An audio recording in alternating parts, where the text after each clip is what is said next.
tuning in with Dr. Leisha, the preacher. Okay. Oh my God, guys. Each day, my mind, my heart, my spirit, and my actual physical body, some kind of way, gets lighter and lighter in the truth. Most High, feed me a little bit of truth each day. I drink from his cup a little bit each day.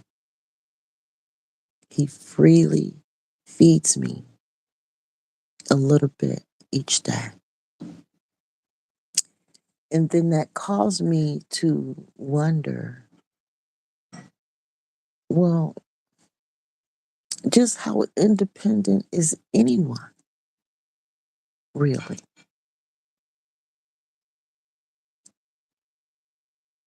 I depend on Most High. He is my provider. He is all that I need. Many people, many people will come and go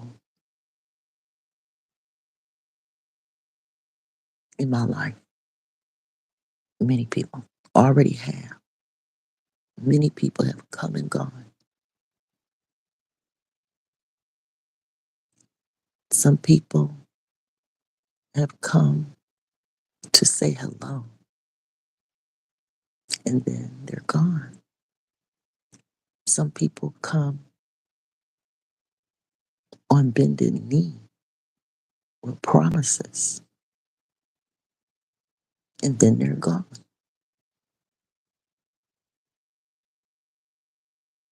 There's been many people. Have I needed these people? Well, Most High is what I need, you know, and He gives me what I want.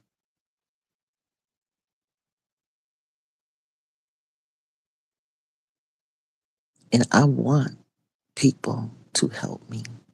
And I want to help people. I do. I don't want to be independent of what I want. I don't. I don't want to be independent of what I want. I want to be helpful. I was made to be a helpmeet. So, with that being said, I realize the only independence that I need right now in my life is to be independent of my ex. That's it. He's the only person in my life right now that I need to be independent of. Everyone else is just fine. Everyone else. I don't depend on anyone else but that ex at the moment. I don't need him. He's proven. He, through his leadership, proved that I never needed him.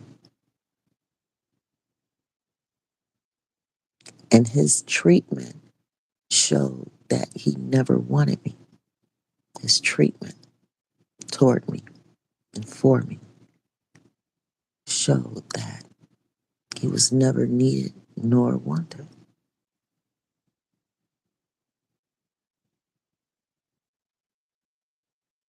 Neither one. So that little small piece of the puzzle called an alimony check. Now, my alimony isn't limited to just the monthly check that I get that will run out.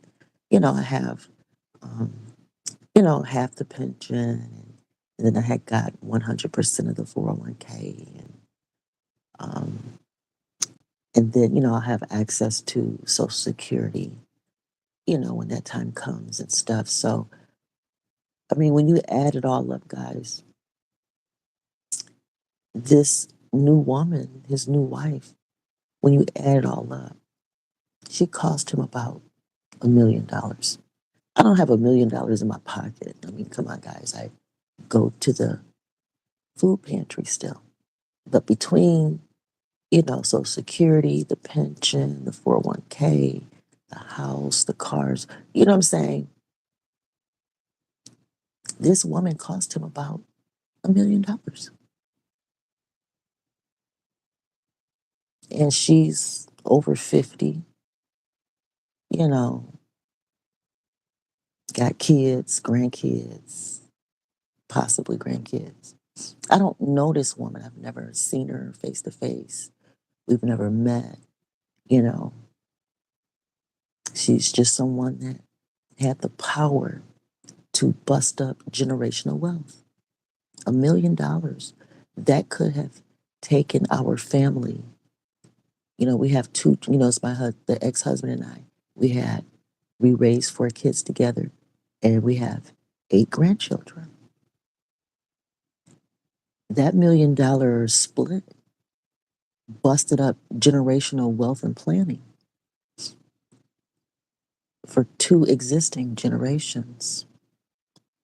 So again, once I no longer depend on this alimony check, I'm good, guys. And so when I look at it that way, my anxiety level pretty much just zaps away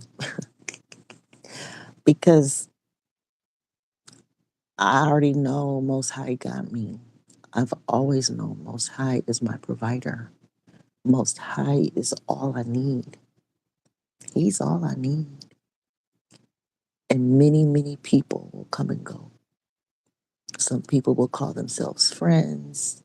Some people will call themselves lovers. Some people will call themselves husbands.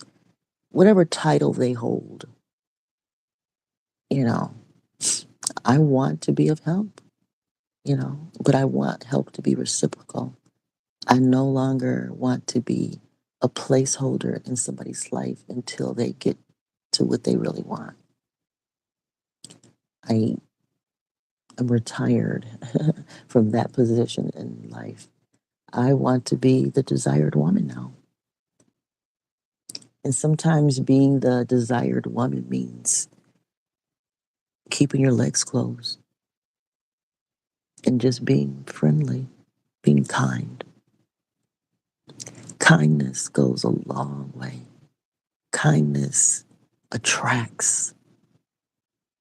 Kindness keeps people interested. But the moment you commit, overcommit, overstep the boundaries, break the rules, and things like that, that same attraction can just become tragic. When tragic turns into, when attraction turns into tragedy, well, I'm done being, just, I'm done with the trauma of life. I don't want to be committed to people anymore. I don't want to be in debt. I just want to be kind and helpful to everyone.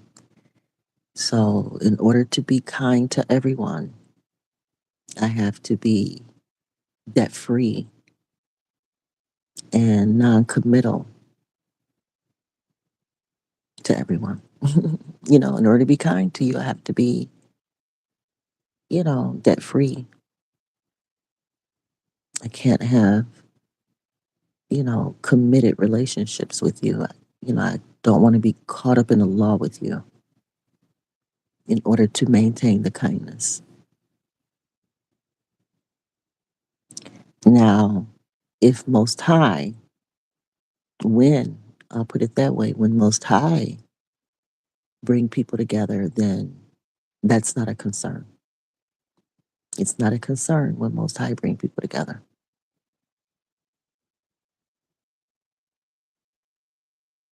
I have not experienced that in my lifetime.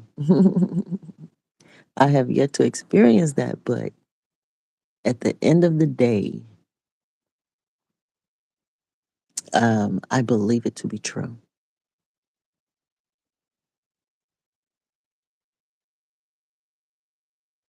And I'm no longer interested in, you know, experiencing it. Although it's been my dream my whole life since I was a little girl in elementary school. It's always been my dream to be in a twinship marriage with someone where we rely on each other for everything, you know?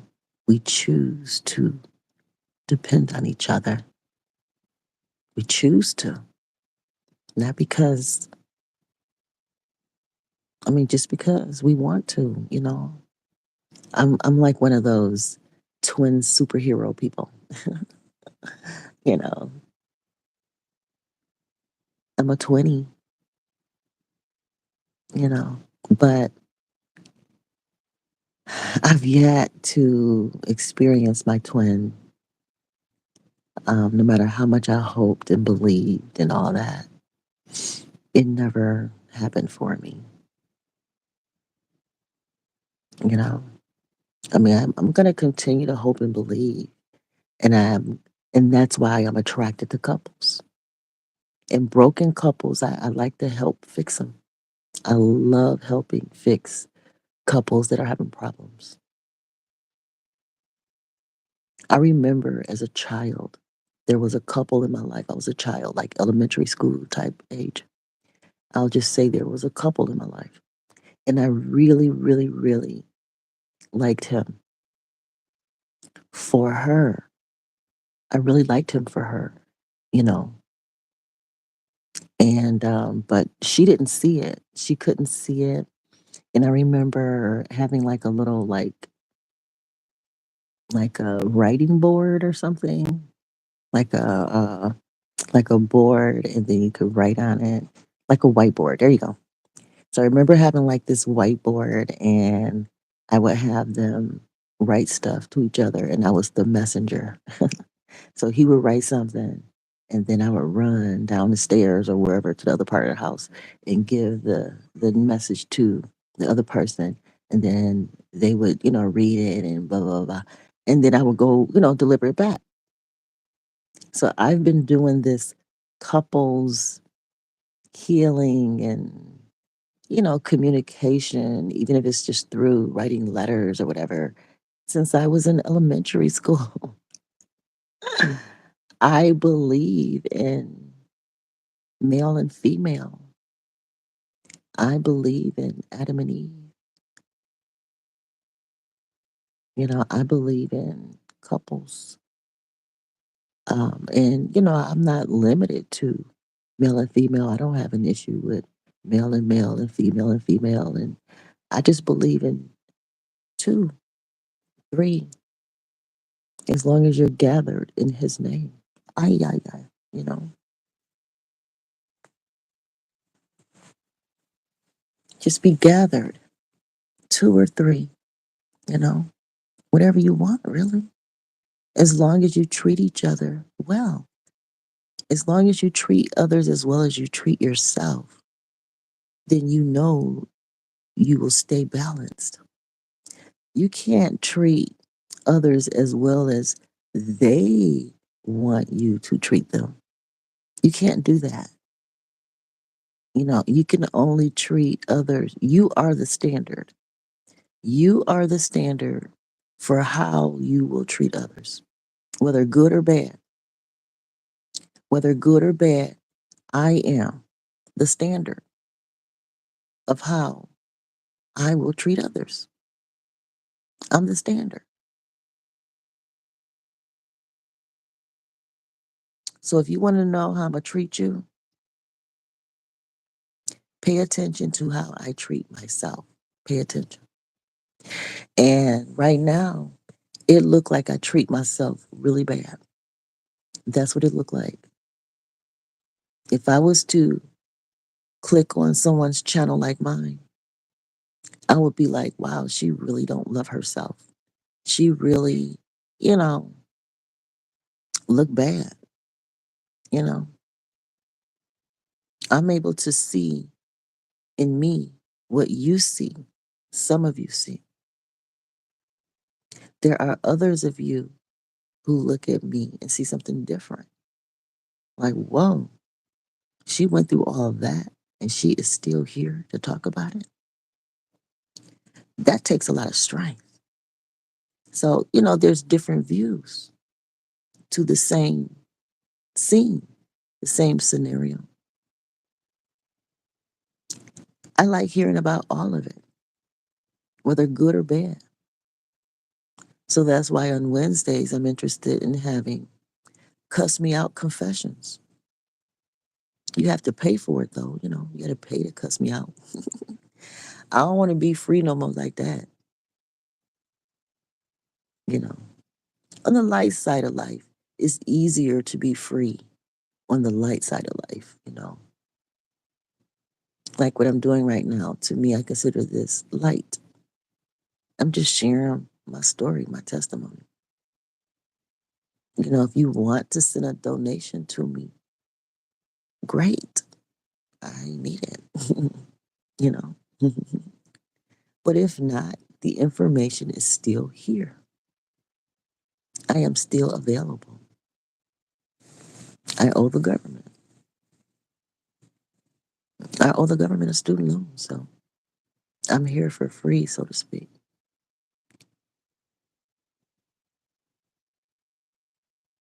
But for those of you who, you know, appreciate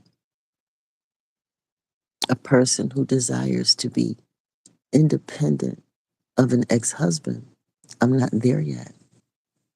And you can appreciate my efforts of becoming independent of him, even though I wasn't ready. I wasn't ready. But he forced me to be ready, just like he forced me into a poly marriage. He forced me into being a mother for the third time. The whole marriage was forced, rushed, um, made clear that it was going to be over with no end date. You know what I mean? Everything was just so open and temporary, and I could just never, in 25 years, get a footing in the marriage. So even though he is legally married to someone else, which is no problem to me. In fact, finally, it is the anchor, you know, that I need, you know, to hold on to as I become the standard in my own life. His new marriage is becoming the foundation of being independent of him until they became one. I couldn't be myself until they became one. I could not be myself.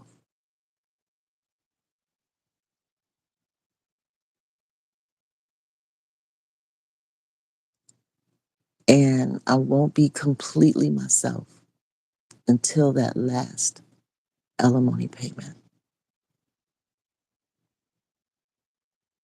And when that last alimony payment hit, I would either be financially free of him forever, and whatever happens to come in the future, called a pension or Social Security or whatever, if it's anything left, you know what I mean? with all the governmental changes and stuff, who knows? And with his particular employer, Jesus Christ, you know what I'm saying? Who knows if that money's even gonna be there? So it behooves me to take advantage of his new marriage, using it as my platform of independence, of him, of them, all. The whole experience all wrapped up in one package, one box, sealed forever, case closed. Hallelujah. Thank you, Jesus. I closed my own case. You know, I had the right to know. That's what I was taught in college. I have a bachelor's degree from Ferris State University called Industrial Environmental Health Management with a concentration in industrial hygiene, you know, like OSHA, health and safety, the right to know. And so now that I've solved my divorce case, I can seal that box up, case closed, slide it on in the back somewhere.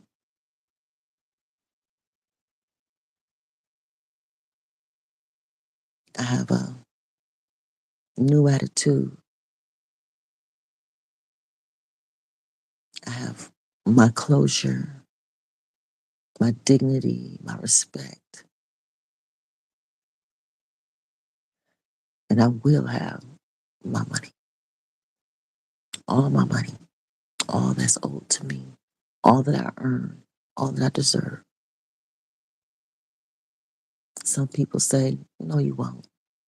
Well, I believe I will in due time, in divine time, in God's way. Yeah, hallelujah to the Most High God. He's the highest, most powerful God above all others. Even the God of money, even the God of money, submit to Most High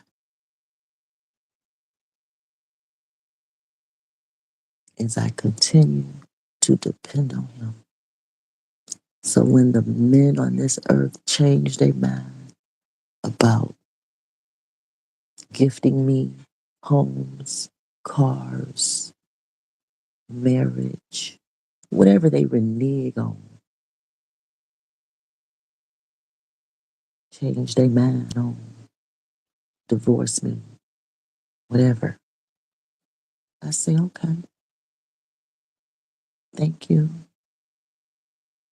As long as you don't steal from me, I'm okay with you.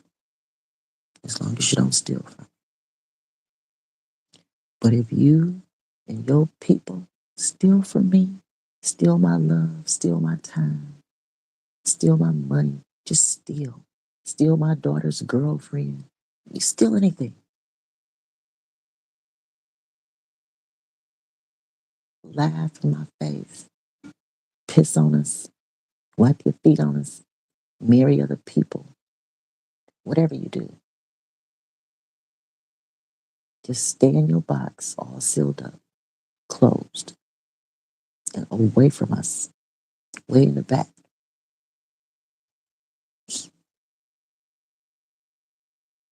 We've moved on. We're safe. We're getting happier each day. I'm still a little mopey a little bit, but I'm coming out of it. You know, the sadness, the heaviness, coming out of it.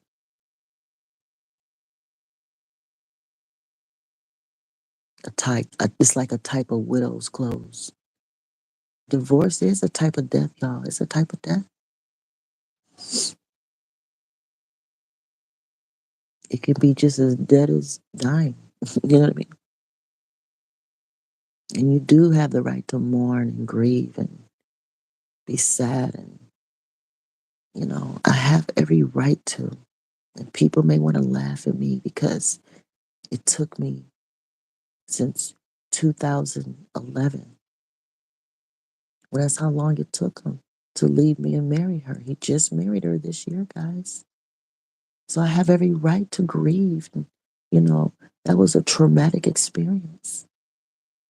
Whenever a hurricane comes, or a tornado or a storm, and people's homes are crashed down to the ground, you usually see them standing outside at some point with blankets and crying and confused. And I mean, yeah, they heard the weather reports, and yeah, they, saw other neighbors pulling off. Yes, yes, they saw the signs.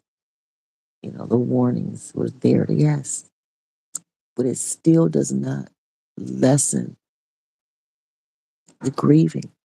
It still doesn't lessen the the pain, the disappointment. It don't lessen it.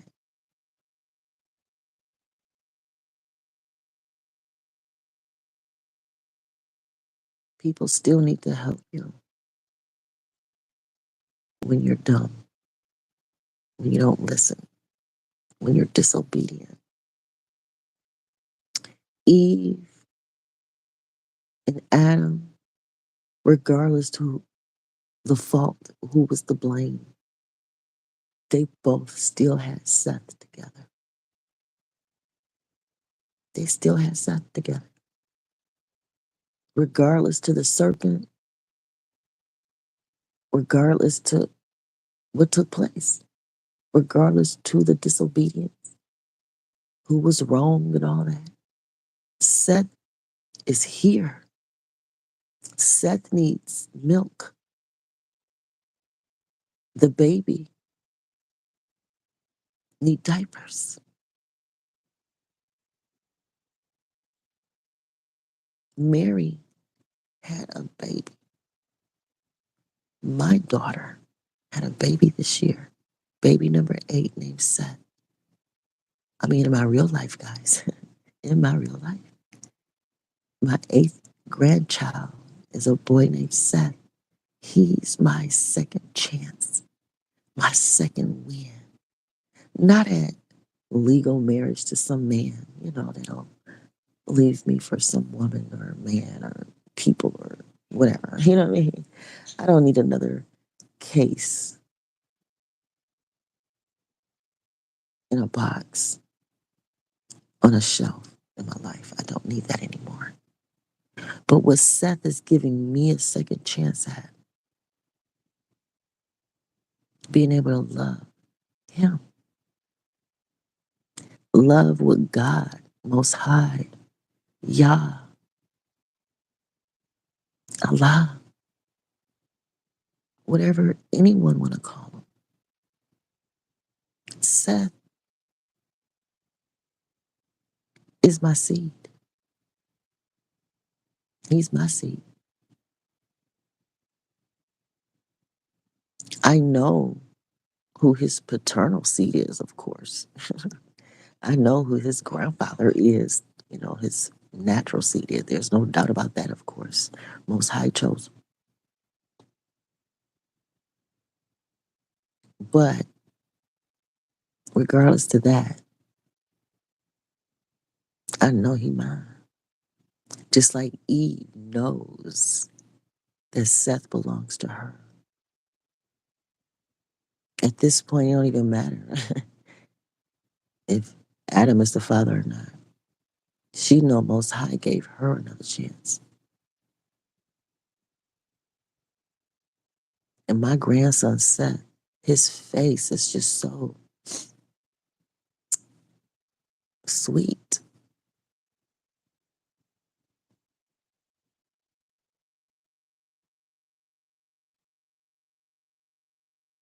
My second chance came early.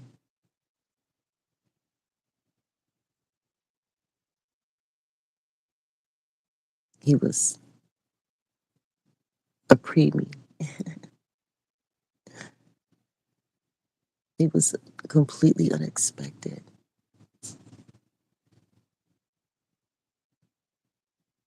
Born under traumatic circumstances, just like me.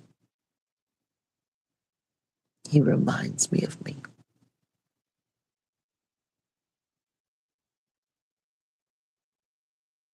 And because of him, I'm going to get this right. He's going to have his milk. He's going to have his diapers. I mean, of course, his parents, take good care of him, guys. I'm not saying his parents don't take good care of him. That's not the point. He's my second chance at making sure a baby is fed, clothed. If I didn't get it so right, all the 7 other grandkids, if I didn't get it so right, and I think I do decent. Look at my videos. I do decent as a grandma. But I know I didn't get it so right because none of the grandfathers are here. None of the grandfathers are here. So I did something wrong. I have to admit that.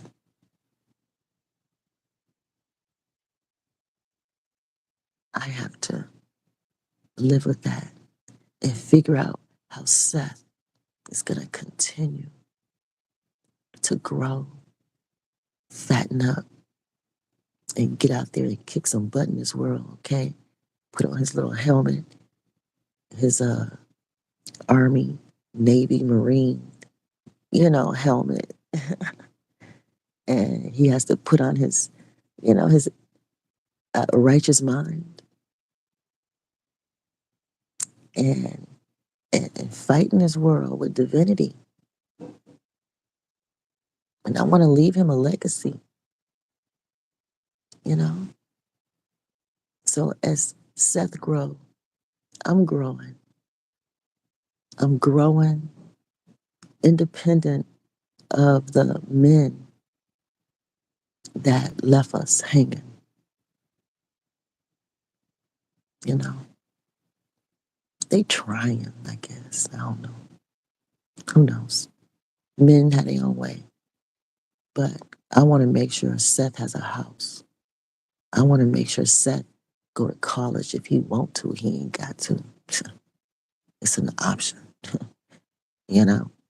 I want to make sure he's an entrepreneur of whatever he wants.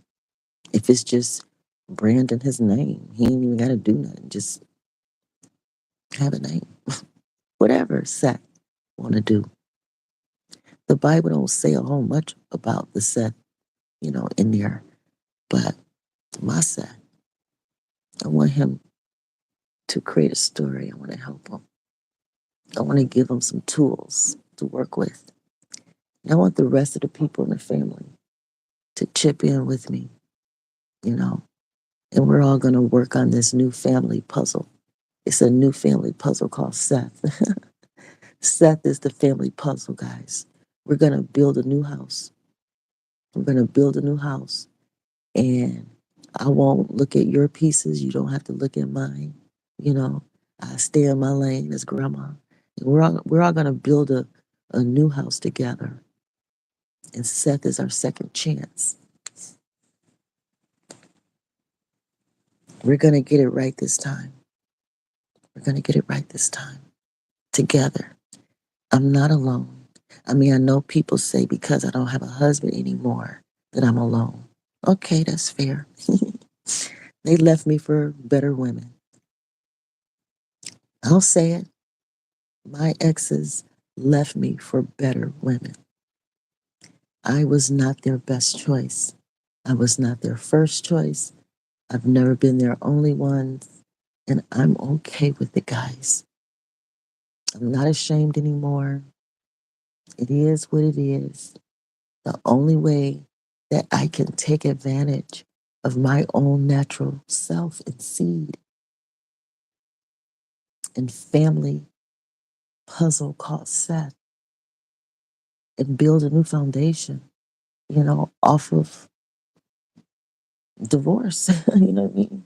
At the end of the day, off of divorce twice, I can create a new legacy, a new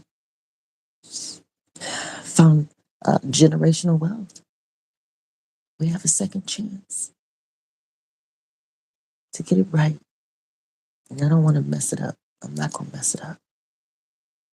No more men or women, even some women that are brought into our lives were inappropriate, contacting my kids behind my back. You know what I mean? No grown ups in my life need to be reaching out to my kids without me knowing. I don't care if my kids are 50, 60, 70 years old. If I'm still breathing, don't be reaching for my kids. We grown. If we fucking and sucking, leave my kids out of this shit. If you want kids, go to somebody else's house and mess with their kids. Don't mess with the kids at my house. I ain't gonna come to your house touching on your kids and messing with their friends and all that. I ain't doing that at your house. Don't come over to my house with that bullshit either. Thank you. So that's why I'm not bringing any of my lovers in the future around my kids. My lovers, people that I'm having sex with, will not be calling my kids out their name. They will not be pushing up on them and their friends ever again. Ever again. Ever. I will never stoop that low ever again. Yeah, I was that low before. But divorce freed me from all of that humiliation and embarrassment. No more. I will not bring that kind of shame on my bloodline again. Never, ever again. With that being said, as a foundation, Seth, let's make some money, baby. Carson, he got the numbers in his head some kind of way. And Caden doing his thing. Cam, we are. It's 8 grandkids, 2 daughters. And then there's a few people in our lives that love us. There's a few people that love us. And our guns are fully loaded. Spiritual guns. Natural, but spiritual. Spiritually speaking. Spiritually speaking.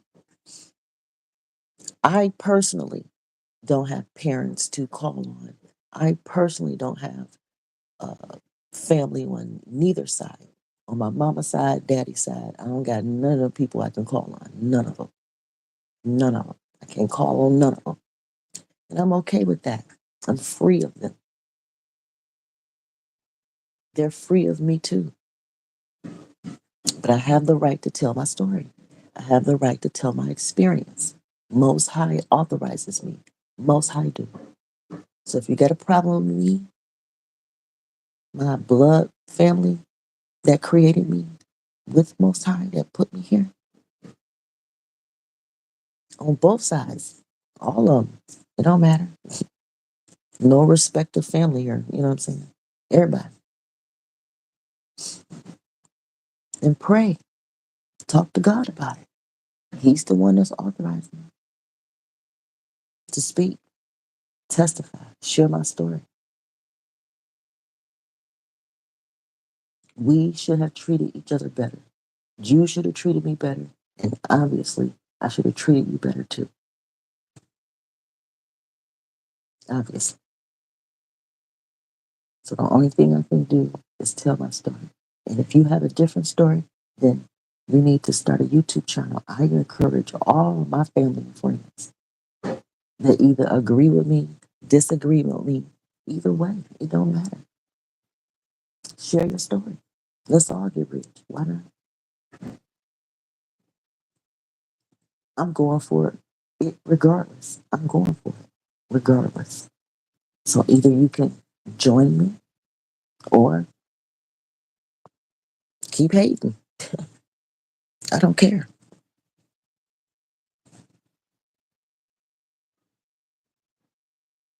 My children and I will eat.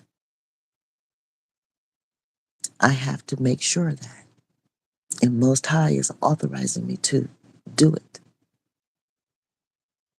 Just like He authorized you to make money in your life the way you did at my expense. People made money at my expense without asking me how much I charge. No one asked me how much I charge for three uncles molesting me from ages 5 to 11. No one asked me. No one asked God how much it cost. No one opened up the Bible to see how much it cost. My ex-husbands, instead of asking me what did I need to be able to raise their children, to be able to take care of myself after have raised their children, they decided to cheat me instead. Instead of doing what is right by me after working for them my whole life, basically. They cheated me instead of doing right by me and going into the Bible to see how they should properly compensate me. They allowed the laws of the land to guide them and lead them, ultimately destroying my family, allowing us to come up short where I have to do things that I shouldn't have to do at my age after have working for them. But this is how they pay their workers, their wives, their mothers of their children. I am a reflection of the men, the male leadership in my life, because I have never, ever in my life drew a paycheck to pay a bill.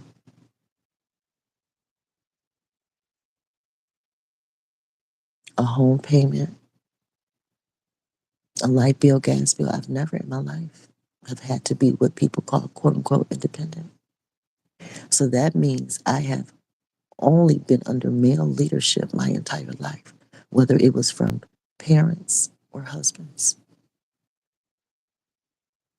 So now, after a lifetime of being provided for, you know, most high, of course, but he used family and husbands to do that for me. And after family and husbands got what they needed out of me, now I'm out here in my 50s trying to figure out how to continue without them after they used me and discarded me, threw me out after using me.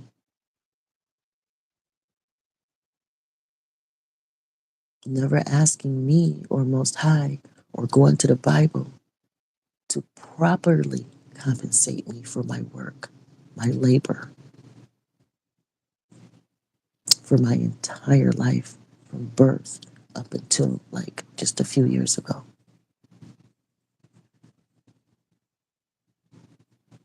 And yes, I understand that there are a lot of people that out there that feel like it don't matter what age you are, it don't matter what, when people kick you out, you grown, you should be able to take care of yourself. I agree. There's a huge part of me that agree. But then there's another part of me that says, how the hell is that fair?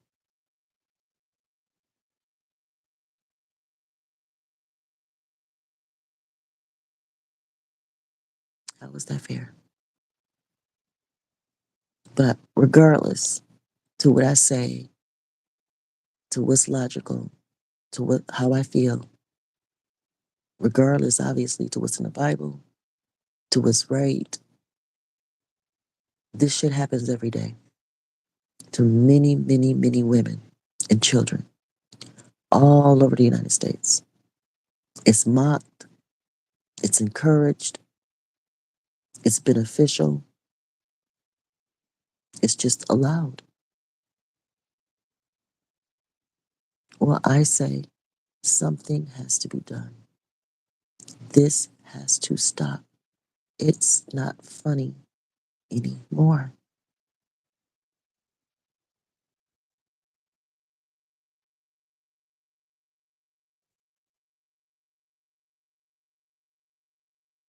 Now that more people are experiencing it and feeling it on a larger scale than just some stay at home wife and mom, now that more than just stay at home wife and moms are being treated this way, the whole country is being treated this way now.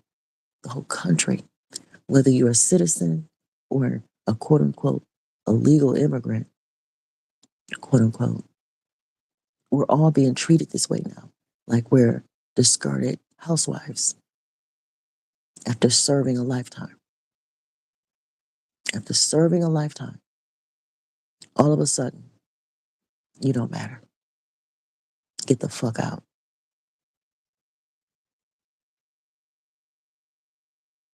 After serving a lifetime, you old, you poor, you black, you evil, you ugly. Get the fuck out. You're mentally ill. You a hoe. Tired of sharing your nasty ass. Get the fuck out.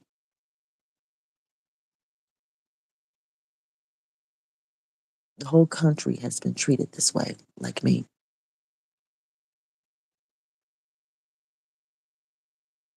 The whole country.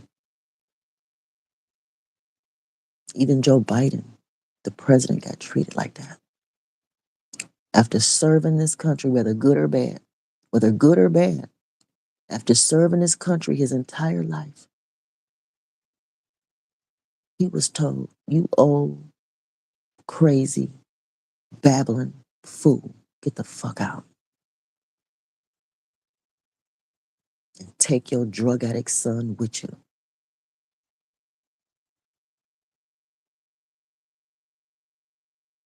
Just like Joe Biden is saying, wait, he said, hell no, y'all ain't gonna just get rid of me that easy. I got something to say before I leave. Just like President Joe Biden, he said, fuck y'all, and I'm freeing my son too. Hey, that's what I'm doing. My husband said, you old ugly bitch, I'm sick of your ass. Get the fuck out. And I said, dang, wow, shit. Fine, you don't want me, but I got something to say. And I'm going to free my kids too. So I'm following Joe Biden's example. I'm following President Trump's example. I'm following uh, VP Kamala Harris' example. I'm following everybody's example right now. Because me and my kids was put the fuck out, basically. And don't nobody want to be bothered with our asses. I'm like, cool. Me and my kids gonna make it without y'all. We gonna be all right after being kind and cooperative our whole life with y'all. We ain't really had no beef with nobody our whole lives. Yeah, we're a little rough around the edges right now because we've been put the fuck out. What you expect to happen when we've been ran through and put the fuck out? What you expect the people to say? How much kindness can be spread when you just gonna be put the fuck out anyway?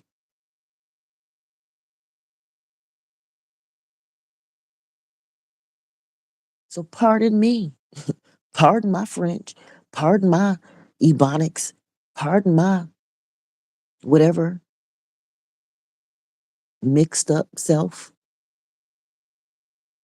I'm native and mixed up with whatever they brought here.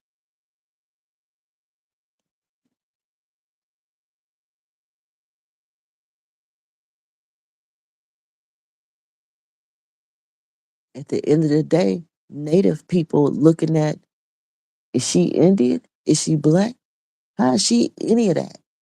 You know what I'm saying? For real, for real. Because when I was coming up, Indians did not look like Kamala Harris. Indians had feathers and was on TV in cartoons. I'm just saying, what the hell is an Indian today? What the hell is black today? What the hell is white today? We need to go back to the drawing board and figure out all this stuff. Who is who and where they come from? Who is who, where they come from?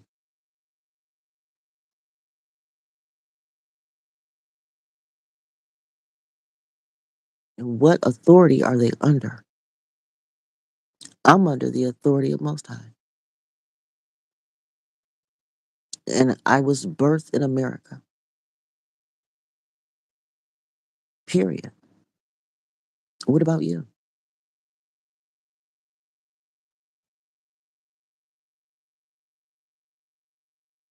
Do you know where you were born? Do you know who your parents are?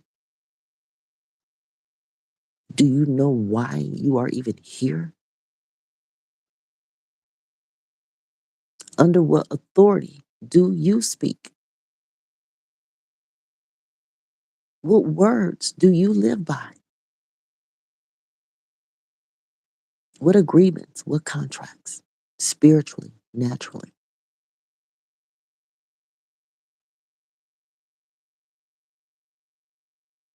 All these things must be figured out.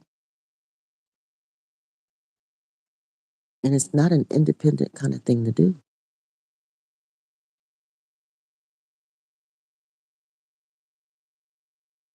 So once I'm independent of just my ex husband only, then I'm fine. I'm dependent on Most High again, only. He's my provider only. And He will allow any willing participants to help Him with me as I help Him with them. It's called mutual exchanges. Nothing to be forced about, nothing to lie about, nothing to deceive about, nothing to be mad about. All I need is God, and I want to be helpful to men and women and children.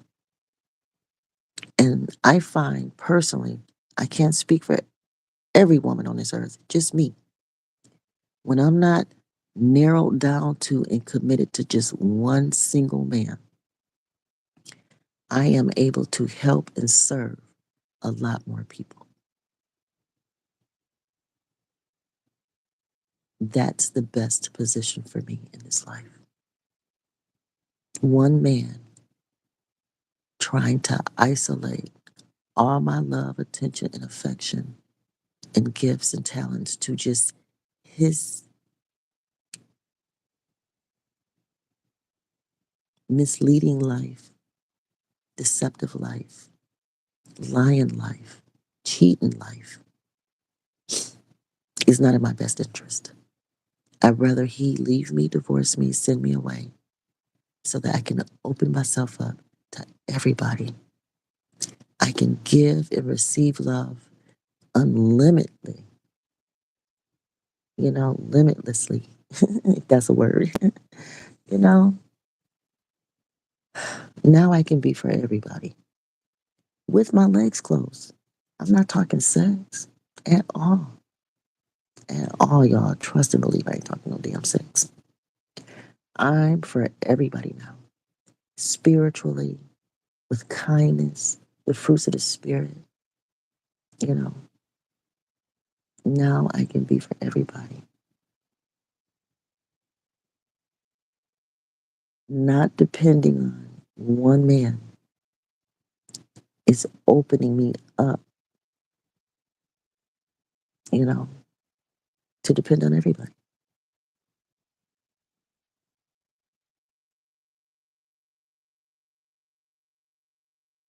That's what makes me polyandry, polyandrous. I function better when I'm open mentally, spiritually, you know, mindfully with everyone, women, men, children, families. I'm more productive, more fluent, more happy when I'm open to all families than just narrowed down and committed to just one. That's something I have to accept and admit about myself. And what forced me to be this way was when my husband cheated. When my husband cheated on me, it created energy in our lives that's open to other people. They initiate opening us up to other people when they are sleeping around. They bring energy from these other people into our bed. And that energy transfer to me. It transfers to me. I mean, where else could it come from?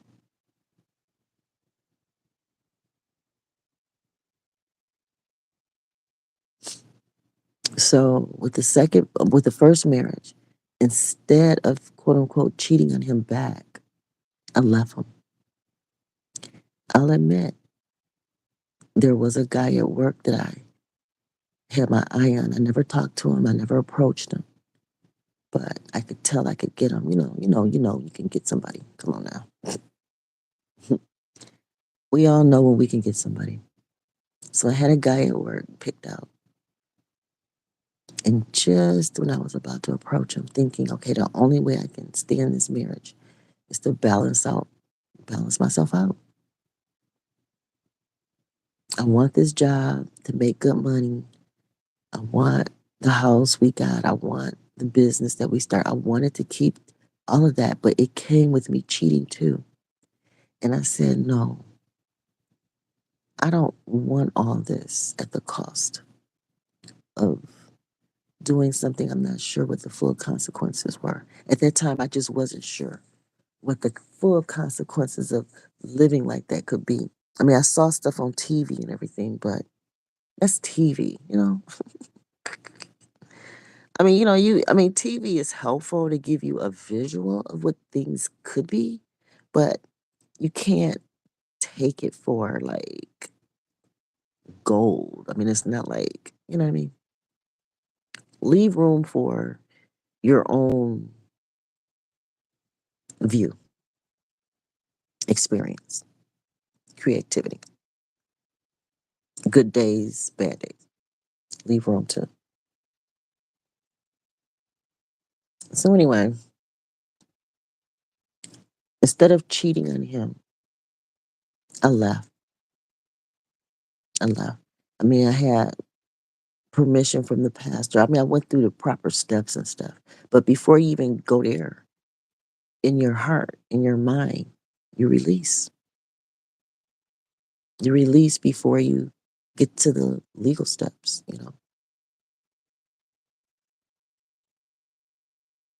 And I'm glad that I did not rely on another man to to ease me away from my husband.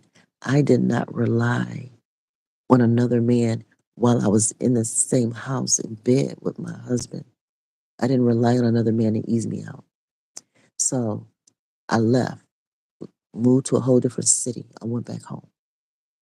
Went to a whole different city, moved back home. Let it be known it was over. talked to his mom and everything. The verbal, the verbal, the physical disconnect, the verbal disconnect. The only thing that needed to follow at that point was the legal, and that was coming. I just didn't have no money. I had to leave with really no money and stuff, so very little. I left him with the house, the business, the pickup truck. You know, I left him in the position where the next woman, she moved right on in, moved right on in. She was already there waiting in his ear, you know, waiting for her turn and slid right on in. So once the other woman moved in my house, all the evidence was all stacked up that this was over. And then, I ended up going to pursue a master's degree. I took my two kids. I only stayed with my mom, my family, my parents, um, stepdad, mom, 3 months. Applied for a master's degree program. They accepted me, got me some housing. I was gone, gone. This is my chance to get more education. Yes, I'm a brainiac, guys. I'm a huge nerd, brainiac type. So, okay, divorce means more education. Yay. And I am thinking about taking a class. I don't need no more degrees, but I am thinking about taking a class to spark some interest in me. I've been a dead battery for a while, and I need to spark some interest in me when it comes to like career and, I got to become quote unquote independent.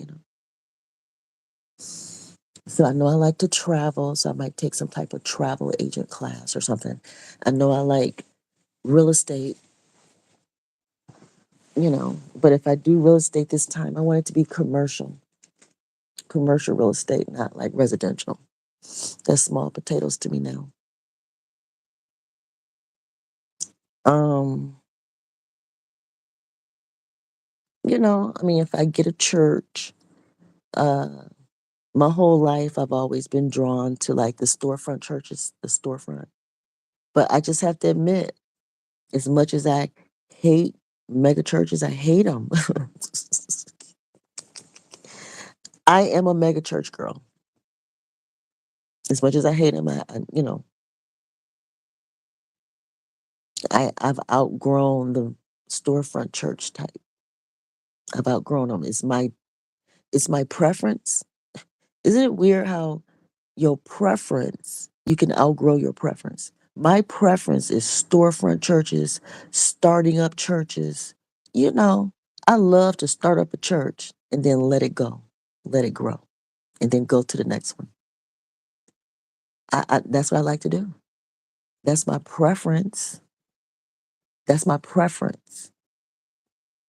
Small churches, storefront churches, where you can just kick off your shoes as soon as you walk in the door and just start hollering, shouting.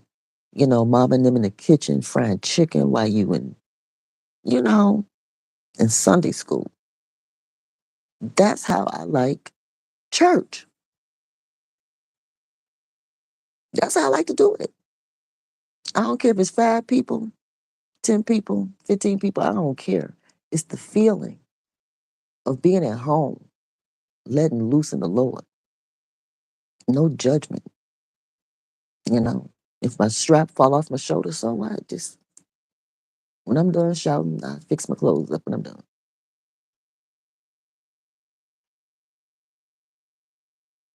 You know, I done dealt with a bunch of shit all week. When I get to church, I can't afford to go to therapy without getting locked up. If I let loose at therapy, like I do at church, they'll lock me up, y'all.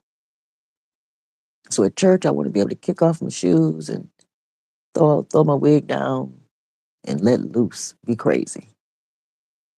How Prince said, when the elevator break you down, what do? I go to church and go crazy.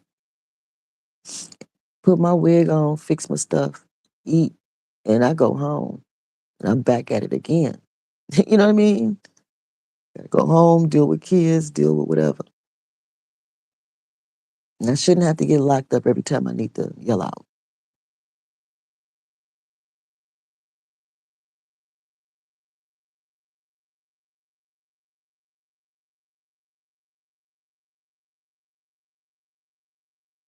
And so, anyway, y'all, I think y'all might be used to me now. So, yeah, I just have to accept that my preference is much smaller than what God has for me. You know, I wanted just one little man of a husband in my life. No matter what he did, I didn't care.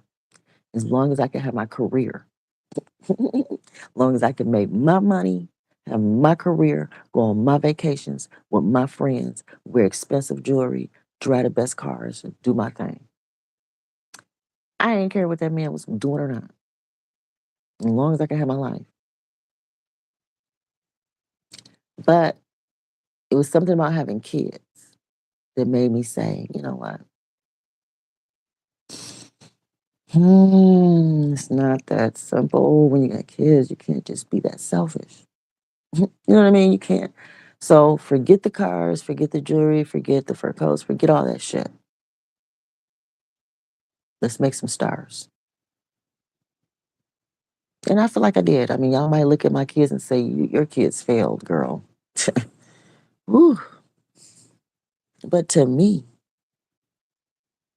I did great. To me, not to my exes, not to the women they're with, not to my own family. You know what I'm saying? Not to my friends.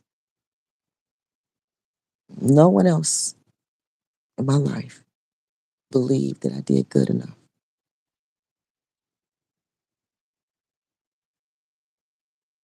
But me, I love every bit of my work. I love every bit of it. So that's why after everybody has, you know, ran through my life and got what they could out of it and said, get out, you know, I can say, okay, fine. You don't have to want me. You don't have to want me, but I got something to say on the way out. And, you know, and me and my kids, we are parting. Yeah, yeah. We're going to be just fine. We're going to make it out, you guys. You know, some days are going to look crazy, and other days are going to look bright. When you're crawling out the mud of abandonment, of rejection, isolation, mockery, when you're crawling out that kind of mud. Like, for example, my ancestor, Cudjoe Lewis, when that slave ship was illegally sailing across the ocean, it ended up landing somewhere in Florida, somewhere between Florida and Alabama. I guess there's a swampy area that meets somewhere down there. And they had to swim, float, survive in swampy waters for about a week and crawl up out of that mud. And they eventually built a town, a whole town called Africa Town. And I went and visited Africa Town a few years ago, y'all. I went there and I went to inside the church that my ancestor Cudjoe Lewis with his own hands and his, other town members, they put their minds and hearts and hands, money, resources, and love together, coming up out the mud, coming up out of being sold from people looking like them to people they ain't even know, you know? and then get here and had to survive in muddy waters and come up out of the muddy waters and slave for 5 years for free. And then when they got free, then they had to continue to work for these people for, money until they were able to raise enough money to buy enough land to call their own town. So, with a history like that in our bloodline, I believe that me by myself, with Most High, without my exes, without my bloodline on both sides, close today. I got the ancestor, Cudjo Lewis, that I'm pulling from spiritually. But in the natural realm, my whole family got wiped out due to, you know, just not knowing how to heal, not knowing how to settle a debt, not reading the Bible, not understanding the damage that's caused. Even if they do understand, just not willing to fix it.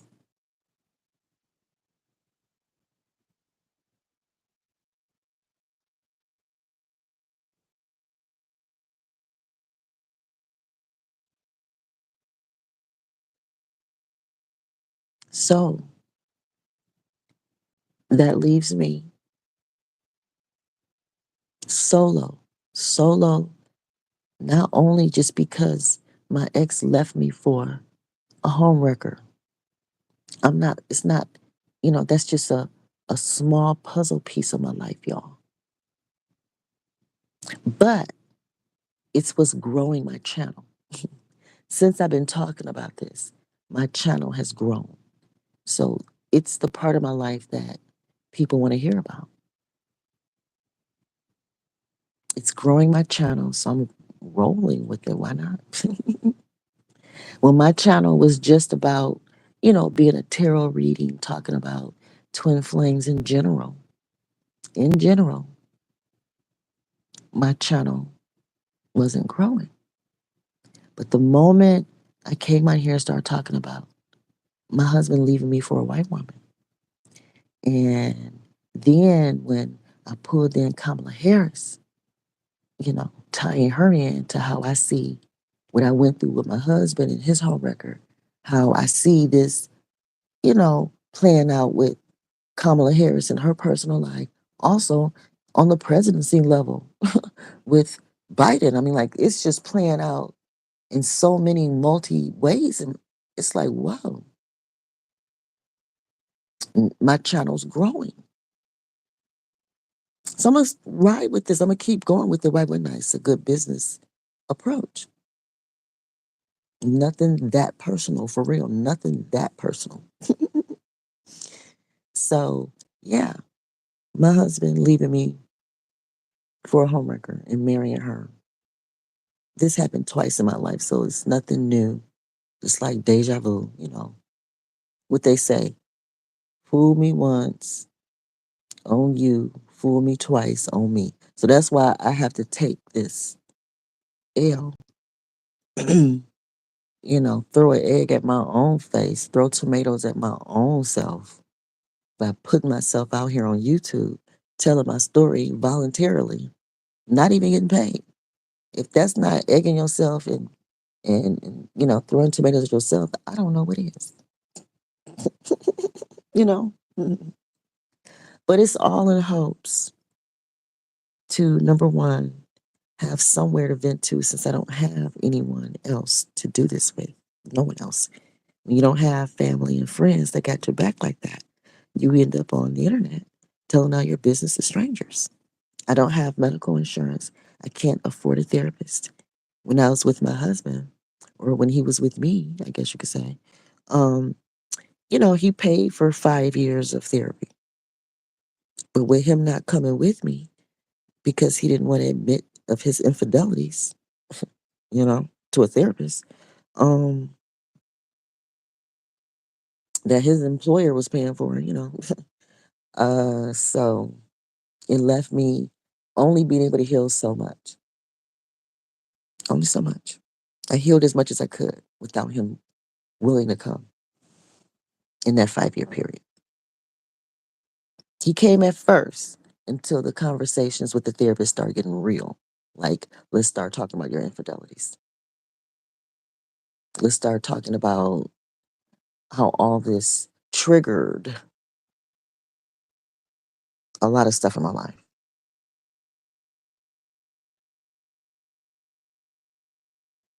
Then that's when he stopped coming. He didn't want to deal with it. He wanted to keep his sugar baby.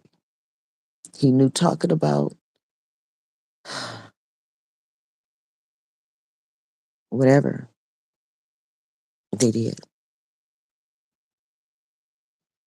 it would probably cause the relationship to end. But he was hooked on her. But she was my daughter's girlfriend. I mean, like,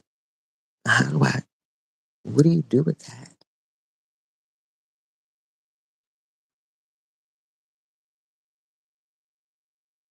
I had to deal with it by myself. I couldn't tell nobody. Couldn't tell. I mean, it was obvious, but it was obvious to me more than anybody else. My own daughter didn't notice. My daughter didn't notice for years. She didn't notice for years. And by the time she did notice, everything was way too late by then. Everything was way too late by then.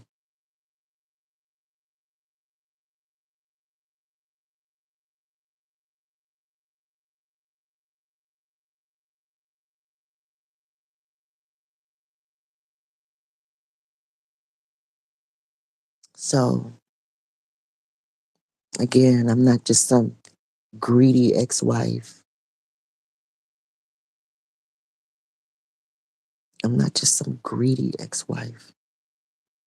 This man, whether he knew it or not, intended to or not, is irrelevant. He spent 25 years breaking down a family when he didn't have to. He didn't have to do that. Step parents parent by choice. We didn't have blood children together. We had 0 kids together. I came in with my 2. And then with a lot of pressure, he had me to adopt. I say forced. He forced me to adopt. He didn't have to do all of that. He could have just recognized he made a mistake and left. He didn't have to spend 25 years doing all this extra shit.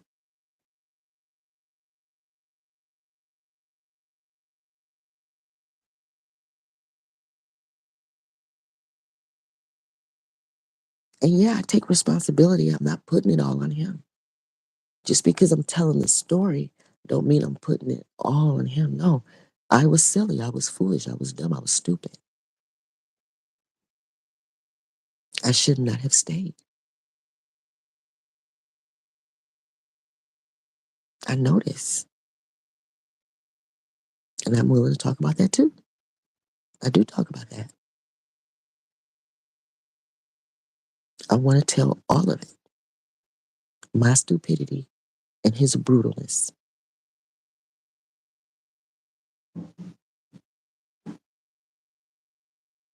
So again, once I'm independent of this one little small puzzle piece in my life, all the way, then I'm available for everybody. I'm available. I can regain my self control, regain myself in the Lord, in Most High. But right now, I still depend on him, the ex, financially, even though he's married to somebody else. I still depend on him financially. And the clock is running out. But Most High has always been my provider. Once he's all the way out of the way, then Most High will be the only view for me, the only provider for me. And then I'll be able to be open and kind and free and available to whoever else I want through Most High, through His guidance, through His leadership. I don't have to be closed off and limited by one man's insecurities and fears and bad choices. But I'm not there yet. And I'm going to keep sharing my stories and talking to keep myself alive, keep my children alive. Because right now we're still dependent on Him. The only thing changed is that He divorced me and married somebody else.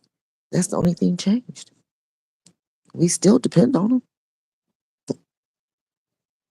We still depend on Him no matter who He married to. Whether He married to me or her, we, me and the kids, still depend on Him. He just switched legal wives, but everything else is still in place.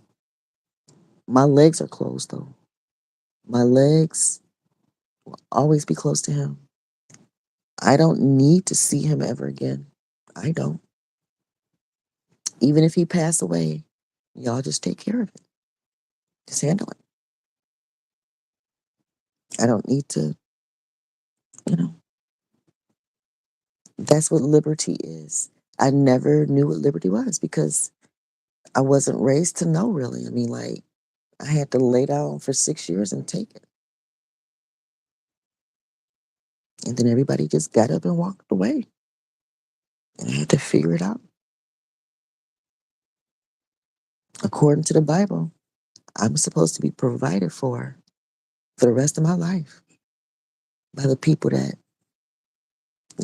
violated me. They the ones supposed to be taking care of me for the rest of my life.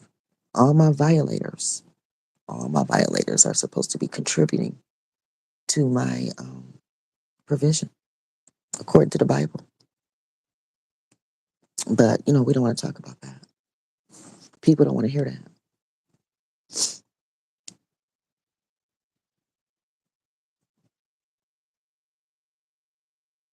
And of course, if you have children by a man, they're supposed to make sure you're okay.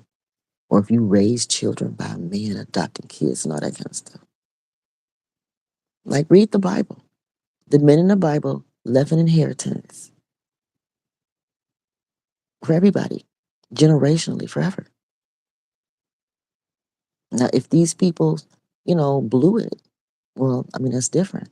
But look at my life, guys. I haven't blown anything. I'm maintaining everything that I was given in my marriage. I'm maintaining everything. It's just not enough. I need a little more. And I'm being very, very specific as to what my needs are, but I'm just being ignored.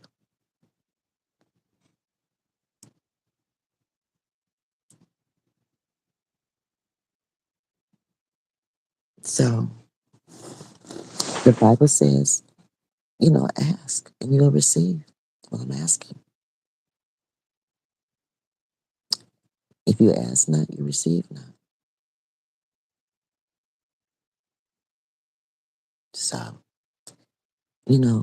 I was never invited to the table to discuss, my, um, not properly. I've been treated like the unwanted wife the whole time with no say so, no voice, no regard to how I feel or think or nothing.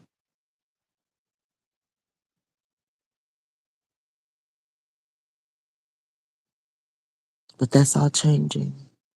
That's all changing. Most High yanked me up out of all that so that I can focus on me, focus on my kids. Thank you, Seth. Thank you for a second chance, Most High. And we're going to get it right this time. And even on our worst day, you know, just our second chance may come with a lot of mistakes, y'all. Our second chance may come with falling off the bike. Y'all still gonna have reasons to laugh, okay? The mockery ain't gonna stop just because we have a second chance. I know that. The hate ain't gonna stop just because we have a second chance. People gonna still try to steal from us and all of that, even with our second chance. But based on experience, we know it's worth it to stay united and don't let people divide us forever. People may be able to split us up temporarily, but they're not going to be able to divide us forever. We're united. And Kaiser's Kisses, his name means unity. My one grandson. I have one grandson. We need to fix and adjust his name a little bit, but other than that, he good. He good. A little bit of name adjustment, but you know, just eliminate one letter. Take that one little letter off his name, and then he's Leo the King. Yes, King Leo in my life. Yep. Yep. Yep. But that's all in due time. All in due time. A little bit at a time. God is great and greatly to be praised. And I love him. And I have always known who and what I need. And where my help come from, where my provision come from. I've always known it's from Most High, y'all. As long as you know where your help come from, your real help, where your real marriage, your real commitment come from Most High. No matter no matter how many legal papers you accumulate on this earth with these men, having one, two, three, four, five, six, seven marriages or whatever. We think we married down here. We think we are. We just playing and practicing down here. But the real marriage is with Most High. As long as anyone know that, men, women, all of us. As long as all of us know that, then we'll be all right. And we'll know how to treat each other without stealing and stuff. Being deceptive and all that. When we have our second chance, it'll be done right. You know, Righteousness is a process. It's not just something you say with your mouth. You got to live it. You got to live it. So, all right, let me stop yapping. But yeah, I don't really want to be independent for real, y'all. I don't even know what independence is because Most High leads and guides me, and He's my provider. So, I'm maybe that's why I've been stressing myself out on this channel with this whole independence thing because it's like, what? I can never be independent of Most High, never. No matter what a man or woman or child or people do on this earth to me, they can shoot me, divorce me, they can whatever they want to do. I don't care. They're not going to separate me from Most High. They're not. No matter how much they try to control me, tie me down, it's not going to work. I'm going to keep getting back up and praising the Lord in my way, my unique way.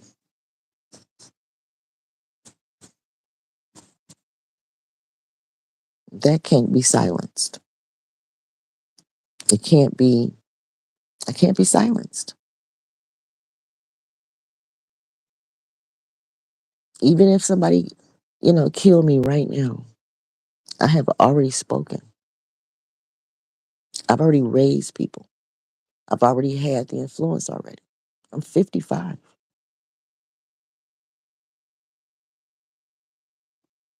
This is a weird thing to say, but I'm not even worth dying. I spent all those years trying to kill myself in that marriage, and I'm not even worth dying.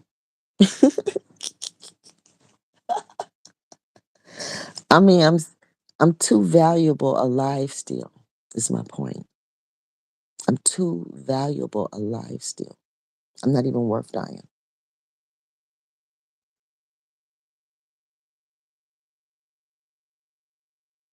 Wow. Okay, well, cool. I can live with that. I can live with that.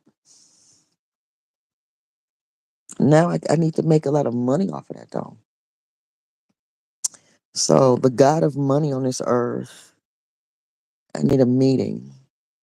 Most High is sending me into a meeting with the God of money of this earth. I've never met this God before because my family and husbands have always had the relationship with money.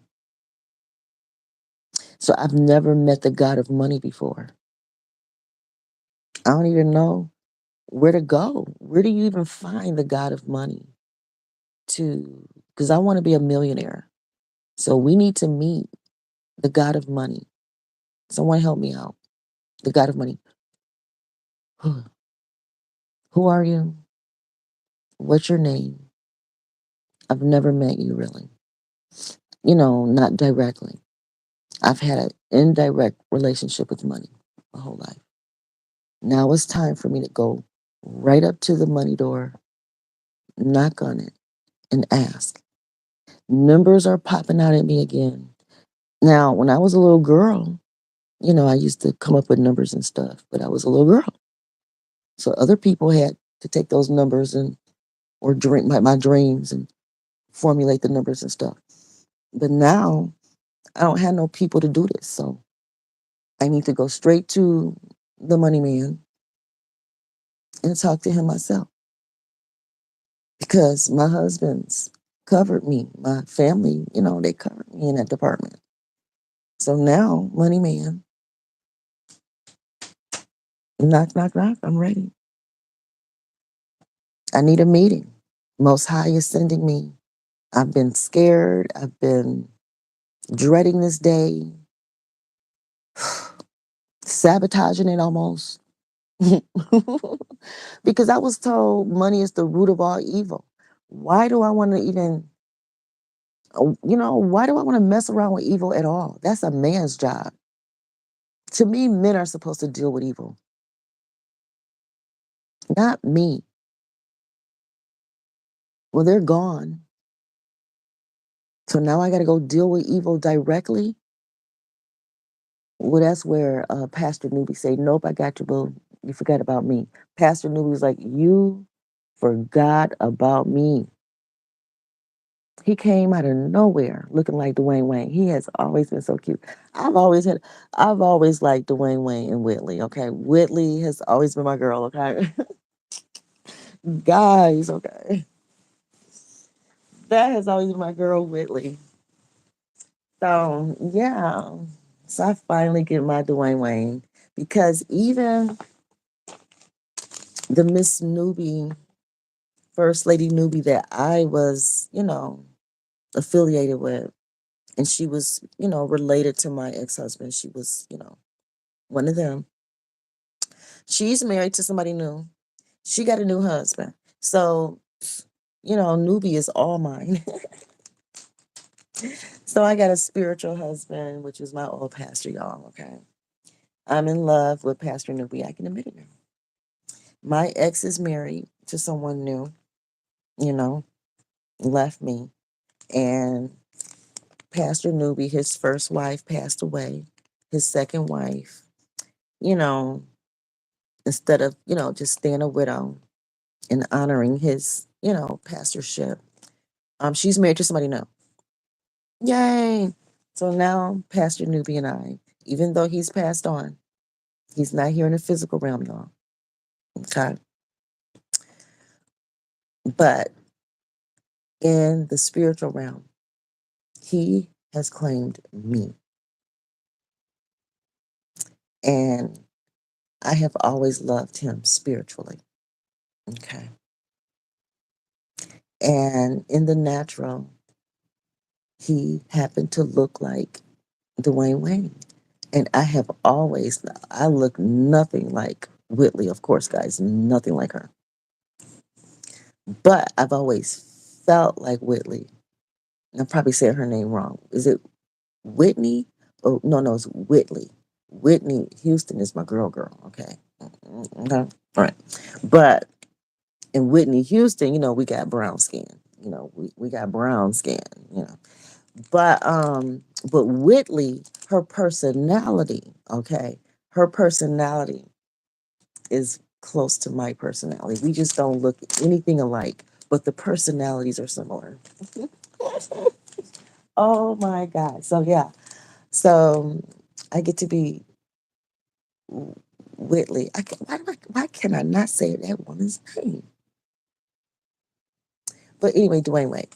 But Pastor Newbie, I always had a crush on you, Pastor Newbie. I loved Pastor Newbie, guys. He um he kept my soul alive. I know at first he didn't want me. He didn't think that that marriage was right. You know, and I get it. I understand why he would feel that way. But once we were married and I became a member of the church anyway, Pastor Newby changed. I changed his heart. I changed his mind. I won him over. And once I won him over, he gave me everything I wanted. He gave me everything I wanted. And I didn't have to be inappropriate. He didn't have to be inappropriate. It was all spiritually and divinely ordered. And now that my ex, is married to someone in the natural, and, you know, Pastor Newby's, wife at the time, she's married to somebody else now. And I helped him with making sure that, she had a decent, you know, widow package, I guess you could say. And so now Pastor Newby and I can be together in our way, you know, because when he died, a part of me died with him. I mean, I have never been the same. I've never been the same since Pastor Newby passed away. My marriage could not last without him, and it didn't.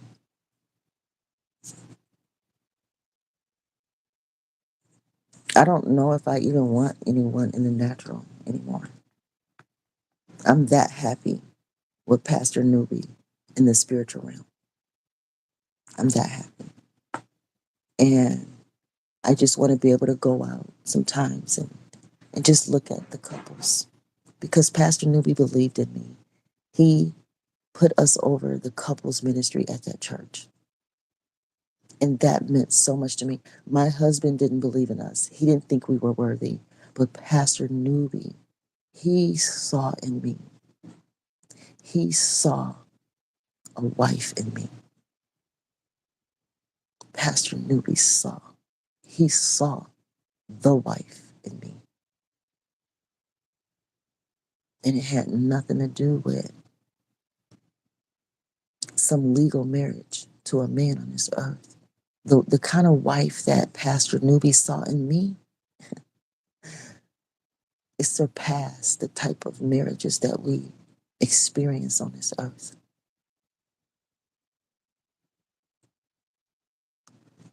The kind of wife that Pastor Newby saw in me and experienced with me spiritually. Of course, I don't need to be with anyone else in the natural. I don't.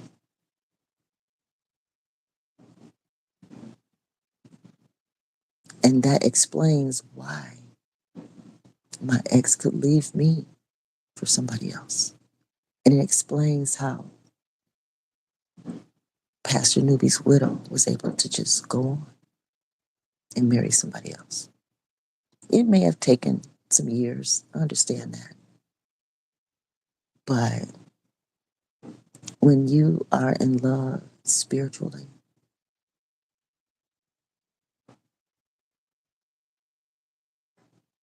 the natural just can't touch it. It just can't touch it. And I know there are a lot of people that are spiritually in love with Pastor Newby. I know they are. How could they not be? And I don't have a problem with it as long as I get what I need.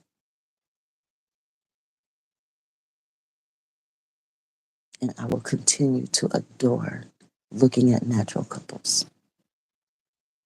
Some will know what spiritual love is while they're naturally together, but most will never understand spiritual love. And that's okay. I'm glad to have ever been sparked with it.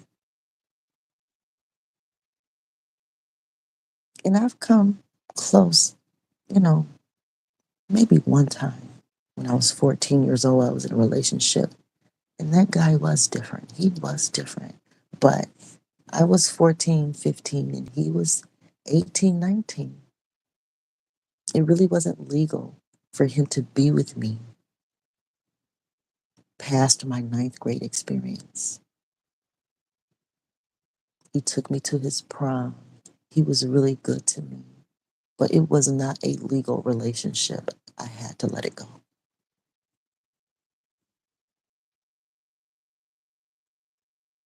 The guy after him wasn't so legal either, but he was still around and he was still affiliated with, my cheerleading team. And, you know,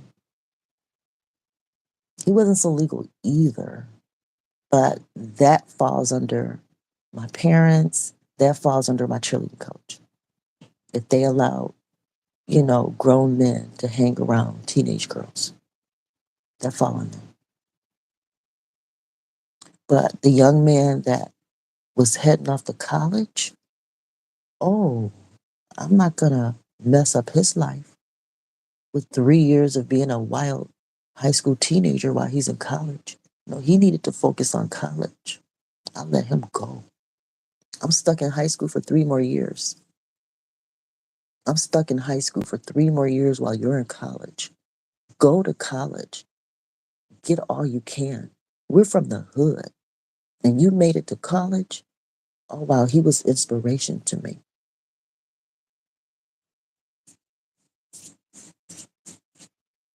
I knew I wasn't good enough for him. And everybody in our life knew I wasn't good enough for him. He's the only man that I ever felt like I wasn't good enough for. But my second husband wanted to prove that he thought he was better than me. He wanted to prove that he thought that. But I had already met someone better than him. You know what I mean? I had already met someone better than him. And that boy was a virgin too. I was his first. And I actually believe I was his first. I actually believe it.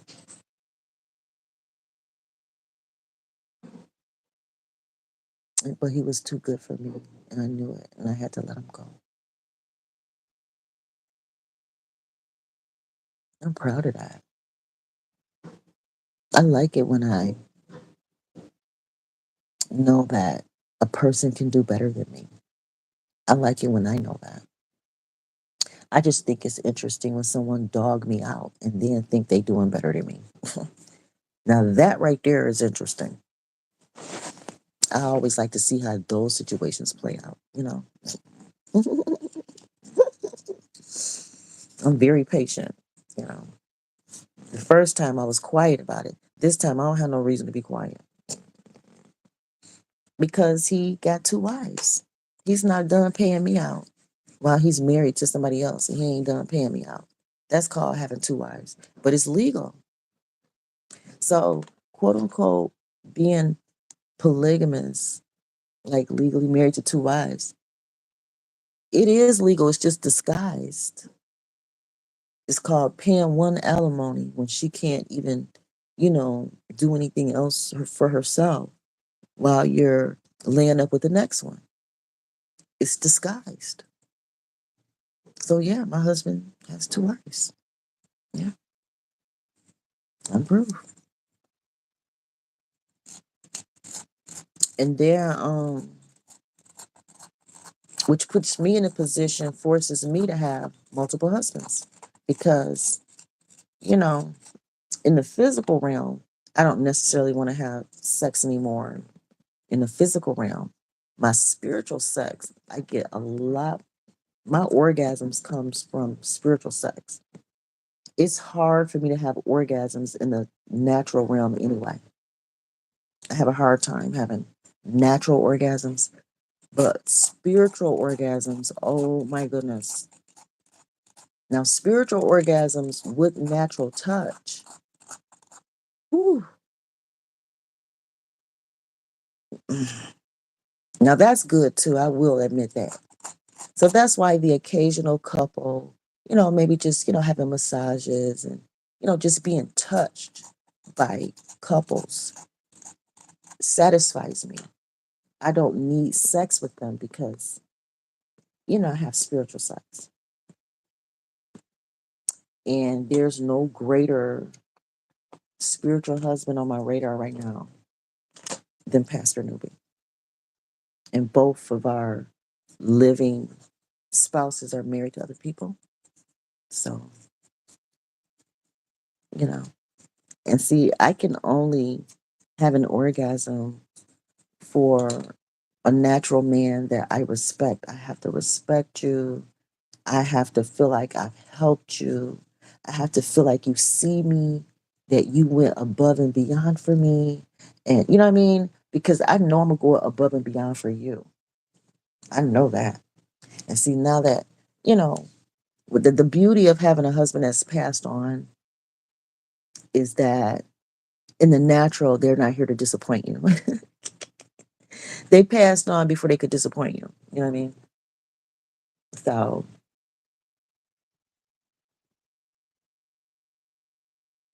so I have a spiritual husband. So yes, I am that crazy on this channel. My spiritual husband is a former pastor that is passed on. And I loved him. I did in my spirit. I loved him in my heart, my spirit.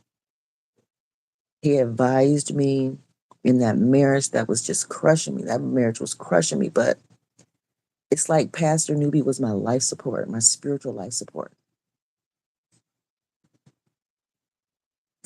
So, yeah, once I'm no longer dependent financially on my husband,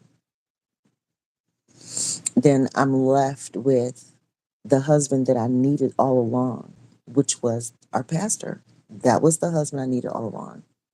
And I don't even need him to be alive, like in the flesh. I don't need him that way.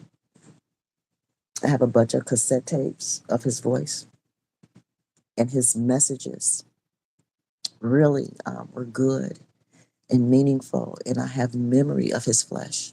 I have memory of his flesh. Just like Jesus, the people that walked with him had memory of his flesh. Even after he passed away, they continued to talk about him. They wrote about him. So that's who Pastor Newby is to me. That one type of Jesus that walked around in the flesh for me. And now I got seven of them. Seven of them now. I have seven of them now. So that's why I don't have to have a husband in the flesh no more. I don't have to have a husband in the flesh no more because Pastor Newby takes care of my spiritual, spiritual self. And then in the natural, I enjoy couples more. So, and I don't necessarily need sex with couples. I don't, you know, and I just need them to touch me and allow me to listen to them and observe them and help them when they need help. I'm a helpmeet to couples. I don't want to be a helpmeet to single men anymore, but to couples. I've never really been into single women. I've never really had a relationship with a single woman, like just one on one with a woman. Uh, I can only afford the married woman. A single woman would be way too expensive. I would have to be a millionaire already to afford how I want to treat a woman. And single men in this market that we're in, single men, the market that we're in, it's not that they can't afford me. It's just that they're likely to throw it away when they see somebody else. You know what I'm saying? And I've experienced that twice. And I'm like, single men are just too, it's like going to a casino. The married man, you know, offers a little bit more stability, a little bit more. And his wife, she really is, you know, icing on the cake. So that's where I'm at in life, guys. Whether you like it or not, understand it or not, it's okay. Just call me a regular old Hagar or Rachel or somebody, whatever. I can switch up characters in the Bible so fast. I can be Sarah. Based on my experience, I can be switch out of Sarah and Hagar in 2 seconds. You know, I can be Rachel or Leah in 2 seconds. Switch right on out.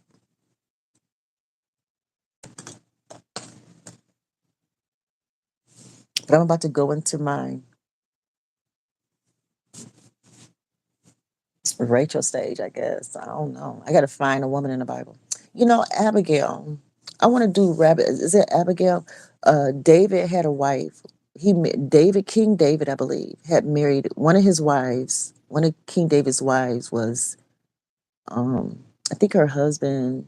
He rescued a woman from a mean husband or a husband that died or something. I don't know. He rescued a woman. She was older, something like that. One of his wives was like an older woman who he rescued from a situation. And she just adored him and was loyal to him. And even though he ended up with Bathsheba and whatever, I mean, you know. So I just got to find another type of wife role in the Bible that I think I fit. I think I've switched in and out of the Rachel, Leah, and Hagar, Sarah. I think I'm out of that. I'm no longer can be cast in those roles.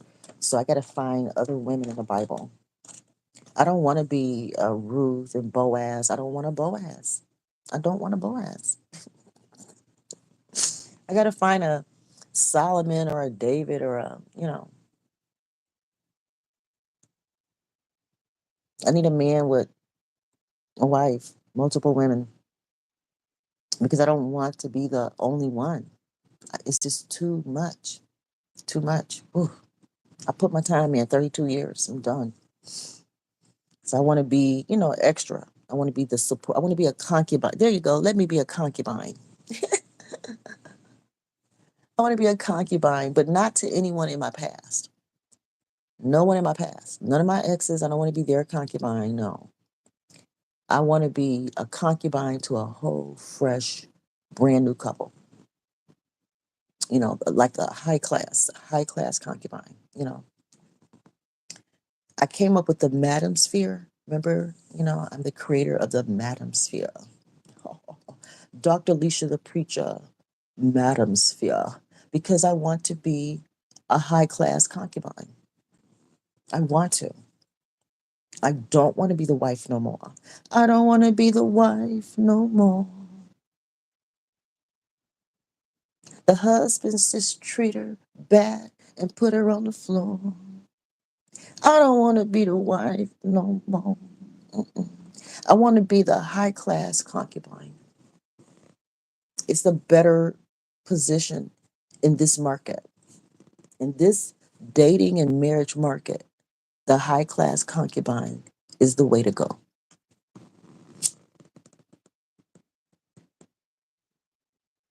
And in my case, I got kids, but they're all grown. You will never meet them. There's no need because you're listen to that, buying me, purchasing me. You're wifing me up, not my kids and not my grandkids. I'm solo. I'm not a package deal. You're not getting a ready-made family. No, not with me. I'm solo. Yeah. So if you're trying to get with me to have access to my kids and grandkids, keep on pushing. Keep it moving. You will never meet them. So that's going to rule out a lot of people right there, men and women. That's going to rule out a lot of people.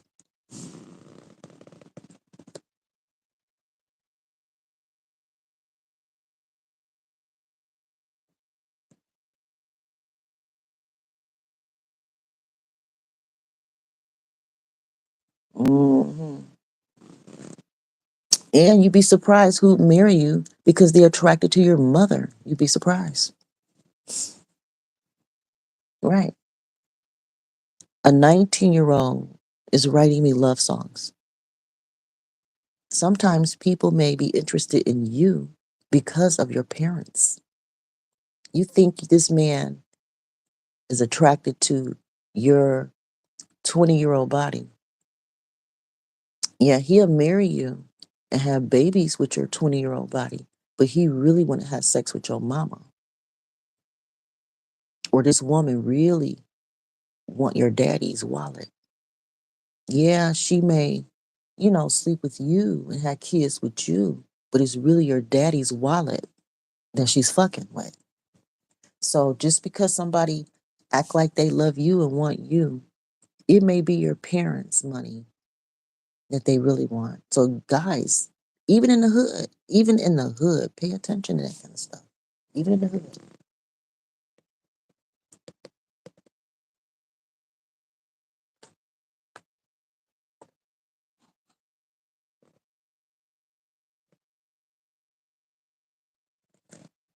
We think because we poor and in the hood, and I'm not even the poorest of the poor in the hood, you know what I'm saying? But I'm still poor in the hood, even though I'm not the poorest of the poor. But just because we poor in the hood don't mean that we don't experience the same stuff that the rich people experience in our marriages and relationships and stuff. We do the same stuff, guys. We got to clean up the hood. We can't just be living raggedy in the hood, doing whatever to whoever just because. I mean, yeah, we can and have been, but that don't mean we should be. It need to be.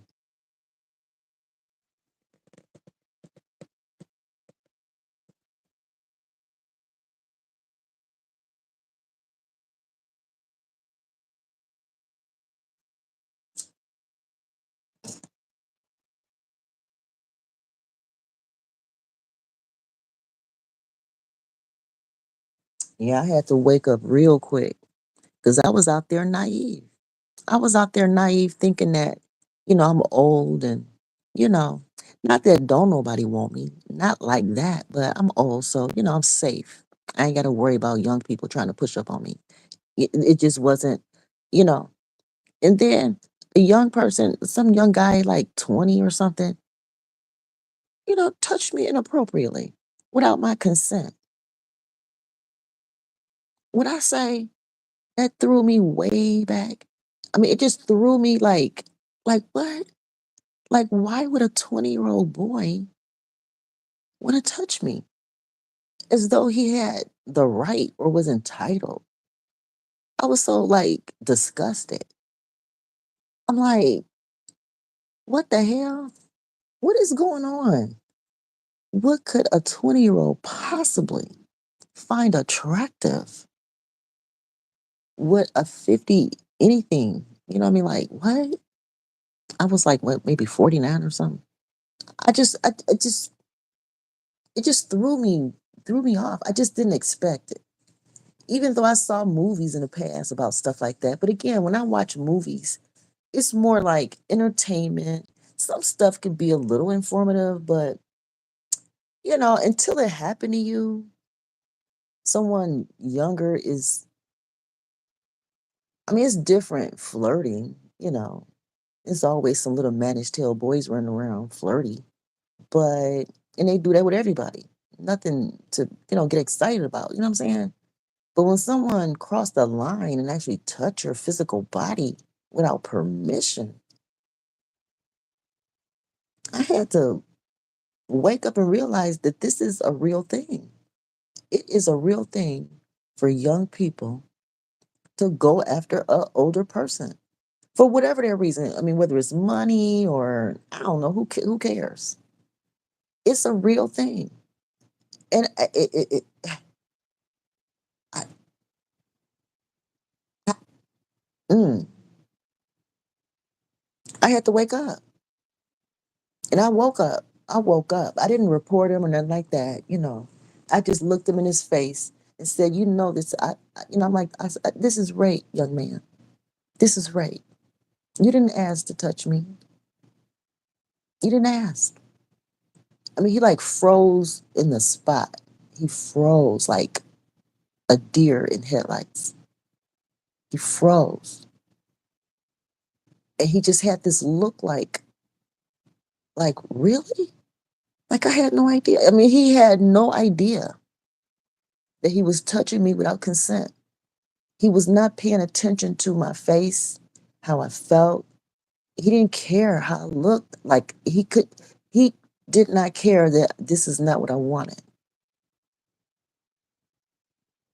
So I had to basically grab his face and make him look at me. Look, this is rape.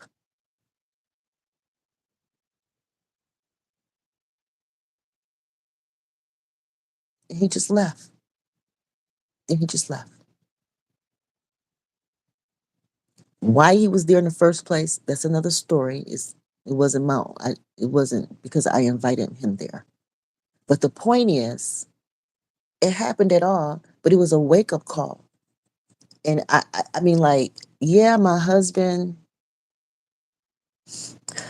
I've always felt like I was an attractive woman, guys, you know, and I've always known that I have a good side and a dark side, or, whatever, bad side or whatever.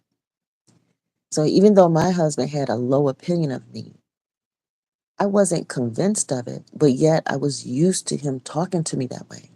So I just assumed that that's just how men viewed me in general.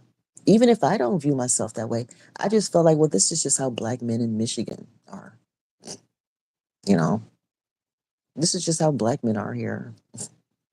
They just think us black women are just not much, you know. And until they get to their white woman, they just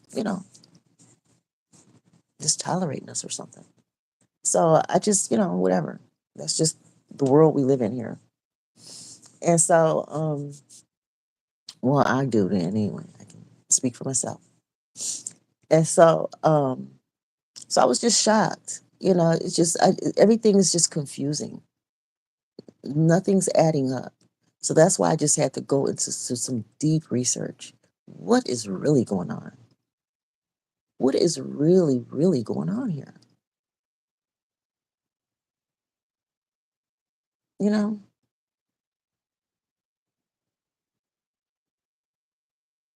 And so I just had to really, and I think I've come up with some partial solutions. Maybe my little ideas are just one little piece to a million piece puzzle. You know, well, here's my little 2 cent. Here it is, guys. I'm a puzzler, so I know I will search high and low for a piece. I will search high and low for a piece. So I'm a puzzler like that. I like to do puzzles. But I'm more of a spiritual puzzler. I do spiritual puzzles more so than natural. I love to do the natural, but the spiritual ones are where I play mostly.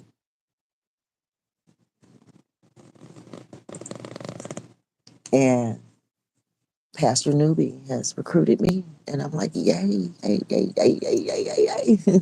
There's one more person that I would love to have on my team from that life experience, from that whole church experience. One more gentleman who was super, super smart, biblically speaking, biblically smart.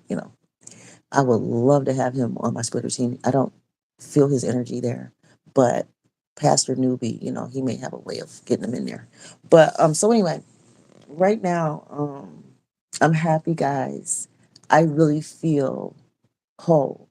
I feel balanced, you know, having said all that I said in this video. I know it sounds crazy, but it's what I need to feel strong on the inside. Like, yeah, I'm ready for whatever this next assignment is, whatever this next adventure is. I mean, yeah, Most High has always been, in control and ordering everything, but he need players. He need players, and he's put certain people in place, and now I can even see where I want other people on my team. You know what I'm saying? I'm like, wow, I'm at the recruiting stage. You know what I mean? I feel like I'm in a higher place than I was before, some kind of way, in the spirit realm when I close my eyes. In the spirit realm, it's like I'm in this area. I don't even know how to explain it. I don't see anything really. Nothing that I can really describe right now. But I'm there, you know, and it feels good. But in the natural realm, I still gotta work through some stuff in the natural realm. But in the spiritual realm, it's like I made it somewhere. I got recruited and made it somewhere in the spiritual realm, some kind of way. So it's just a matter of time in the spiritual, in the natural realm.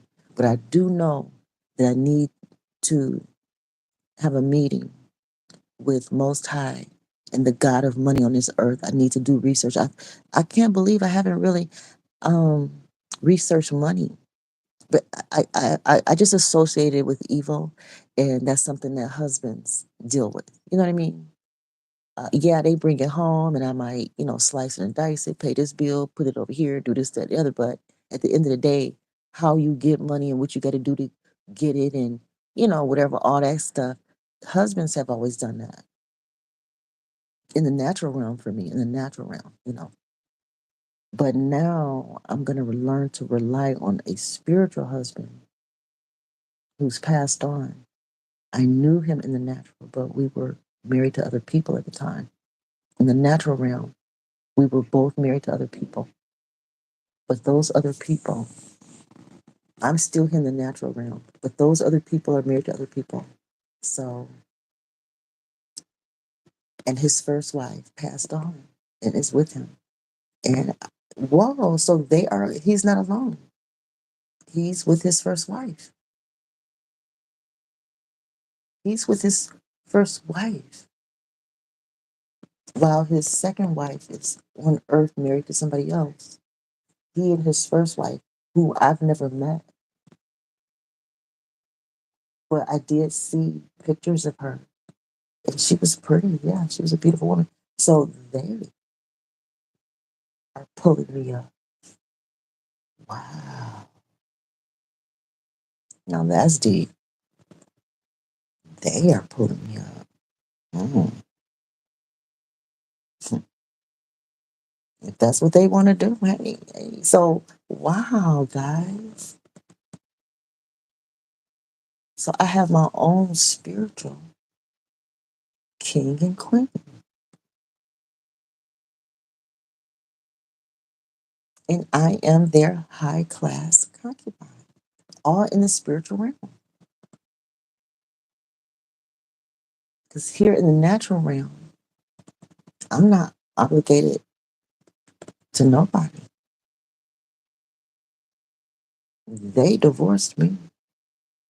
My ex and his cousin that was married to Pastor, they divorced me, and they both married to other people. So Pastor Newbie and his first wife, they have every right from the spiritual realm to claim me as theirs in whatever capacity I want to be claimed as in the in this madam sphere.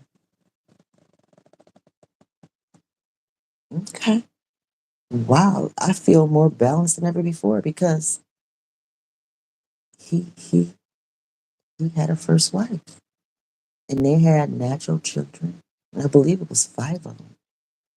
And I believe they were all amazing kids. Amazing. Top of the line. Amazing type children. Mm, definitely something to be impressed about, speak about.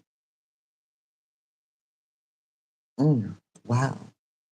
Okay. All right now. Okay. That's what's up. Thank you, Pastor Newbie. He keep see how Most High keep giving me, you know, a little bit more each day. A little bit more each day. Amen. Yay.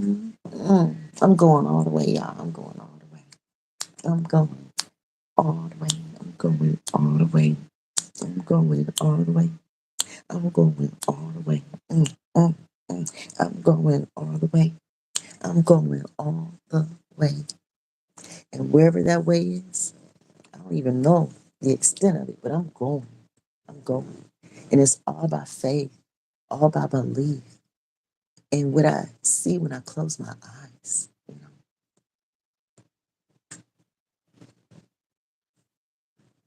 just wow. Okay, let me get off of here. I can't believe it's been over 2 hours. Wow. Mm. My life is really changing and evolving a lot in such strange ways that only I can speak about. It's my life, you know.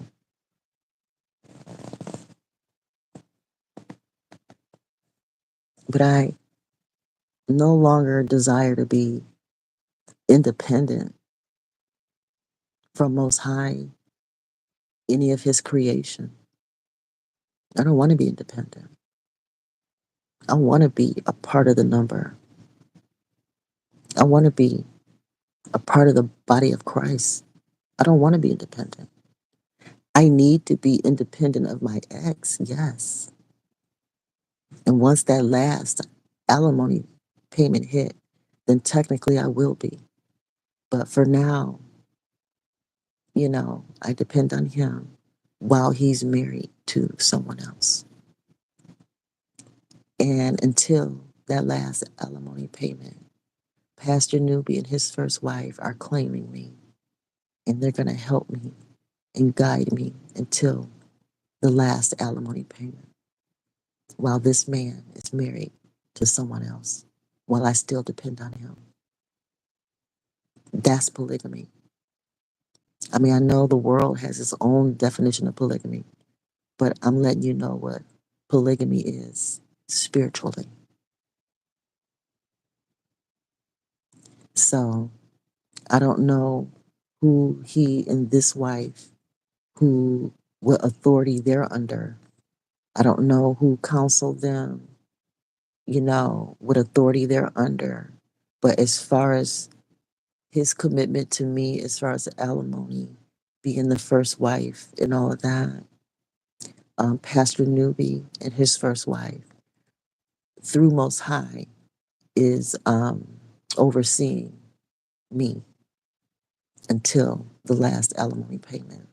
Because after that, um, the government takes care of the rest. So I'm thankful to Most High for looking out for my soul, my spirit, my belief, my faith. And I'm thankful for Most High for bringing Pastor Newby on the scene and his first wife. Wow. Okay. Bringing them on the scene to make sure that this daughter of Zion right here make it to the finish line since she was cheated. You know, Pastor Newby advised him not to marry me. He married me anyway, brought me into the church, and Pastor Newby is here to see me to the finish line since no one from the family, no one from that church bothered to contact me, check on me, care about me, or give a fuck at all. Nobody. And it's not even a matter of what all I did for those people. It ain't even a matter of that. Once he divorced me and spit in my face and shitted on me and my kids' lives, It don't even matter what happened. None of that shit matters.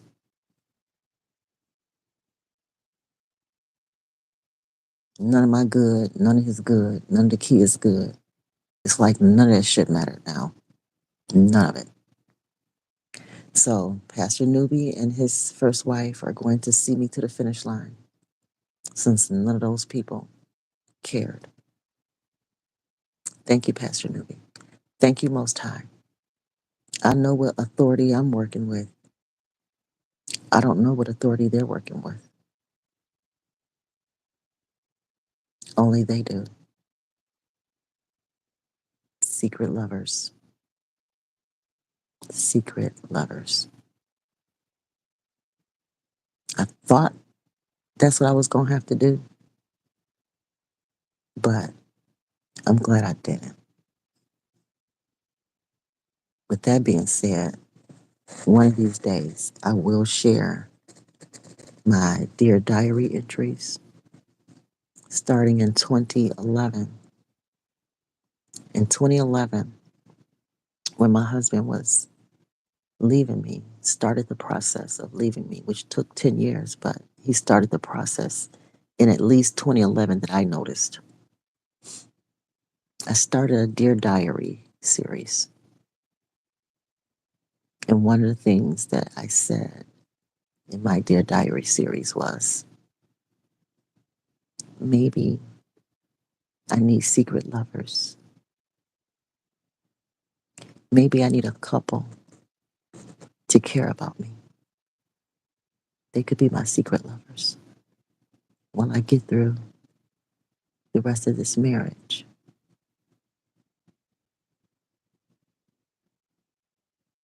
At that point, it looked like I only had 6 years left. But you never know. The plan was 6 years, but he took another 3 years or so on top of that. But I remember writing to my Dear Diary saying that I think I need a secret lovers, like a couple or something. I wish I could have this life not living here. I wish my husband could have who he want and I can have who I want and we could live separately, you know. But my husband didn't want that. He wanted us to stay living together, having sex, and just open the marriage up. Because he was already doing what he wanted to do anyway. I was the one that needed to make that choice. You know, he had the money to do whatever he wanted. You know how the red pill guys say, when a man has money, he can do whatever he wants, have whatever he wants, woman he wants, and all that. Whatever. So I was the one who was broke, independent, couldn't attract a fly. I mean, it's not that no one noticed me, but God showed me a church, not just any man on the street whistling at a woman is can co-pastor a church.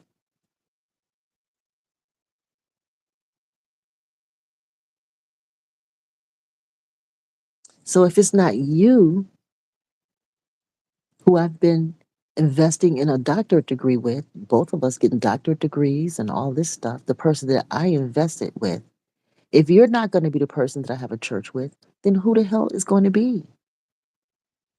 How many other black men out here have I invested in that have PhDs and shit that said that they wanted this dream with me, but now has changed their mind because they got a void in their life. They got some other goal or dream that I don't know about. They won't tell me. He never told me what he wanted. I just had to use my intuition and figure it out, guys. And I was right. I got emails from back then explaining to him that based on what I calculate, you want a white woman. I mean, just based on reading the Bible and just based on what I see in life and just based on the moves he was making and the silent treatment. And you know what I mean? You want a white woman.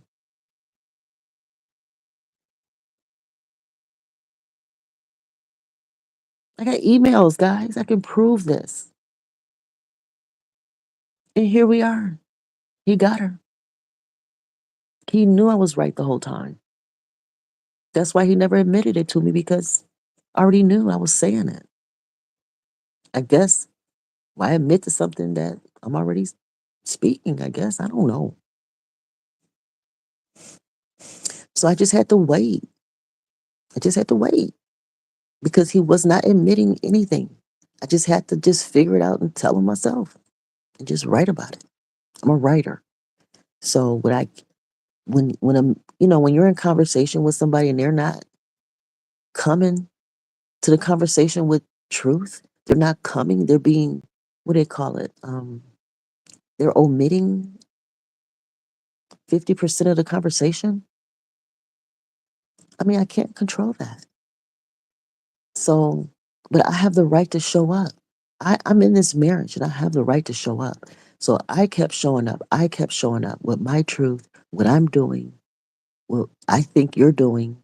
And I just start putting it all in email, putting it all in email.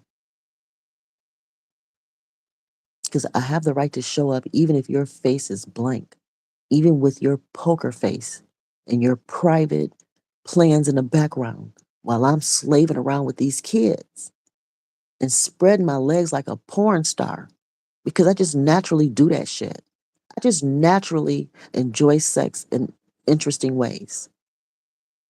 So he got to enjoy all that just because it's just there while leaving me and not even telling me to plan. What kind of leadership is that? Even if you're leading me away from you, can you, I mean, like, I depend on you. Can you say something? Something? You just get to walk out with no word?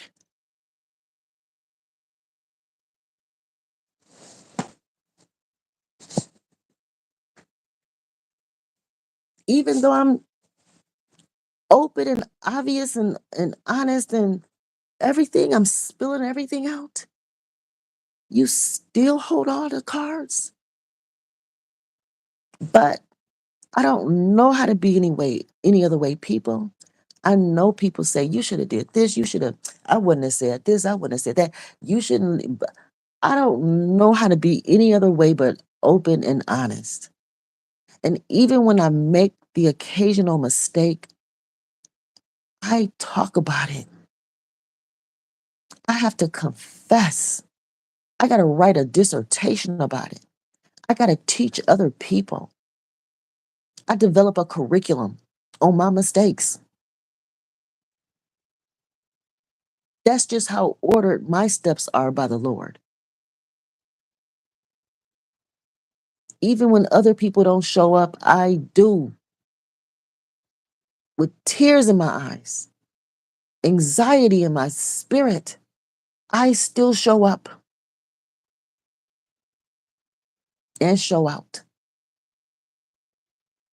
And when I make mistakes, Most High put my nose in that shit,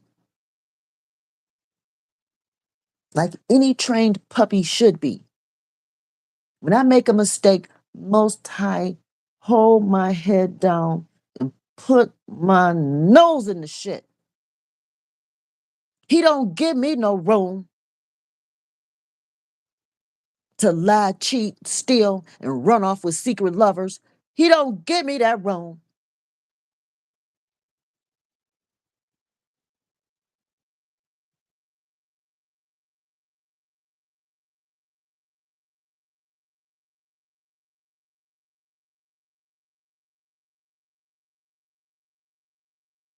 So right now, that's what y'all witnessing.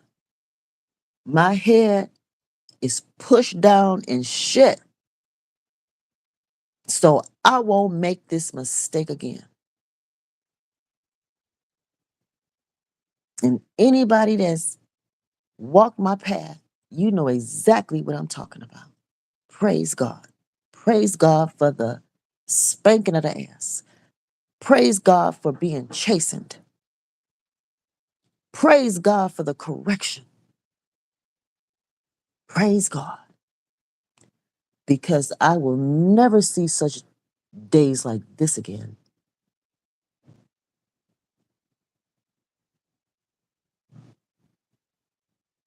Neither will you claim it. Neither will you claim it. Repent. Walk away from this type of life.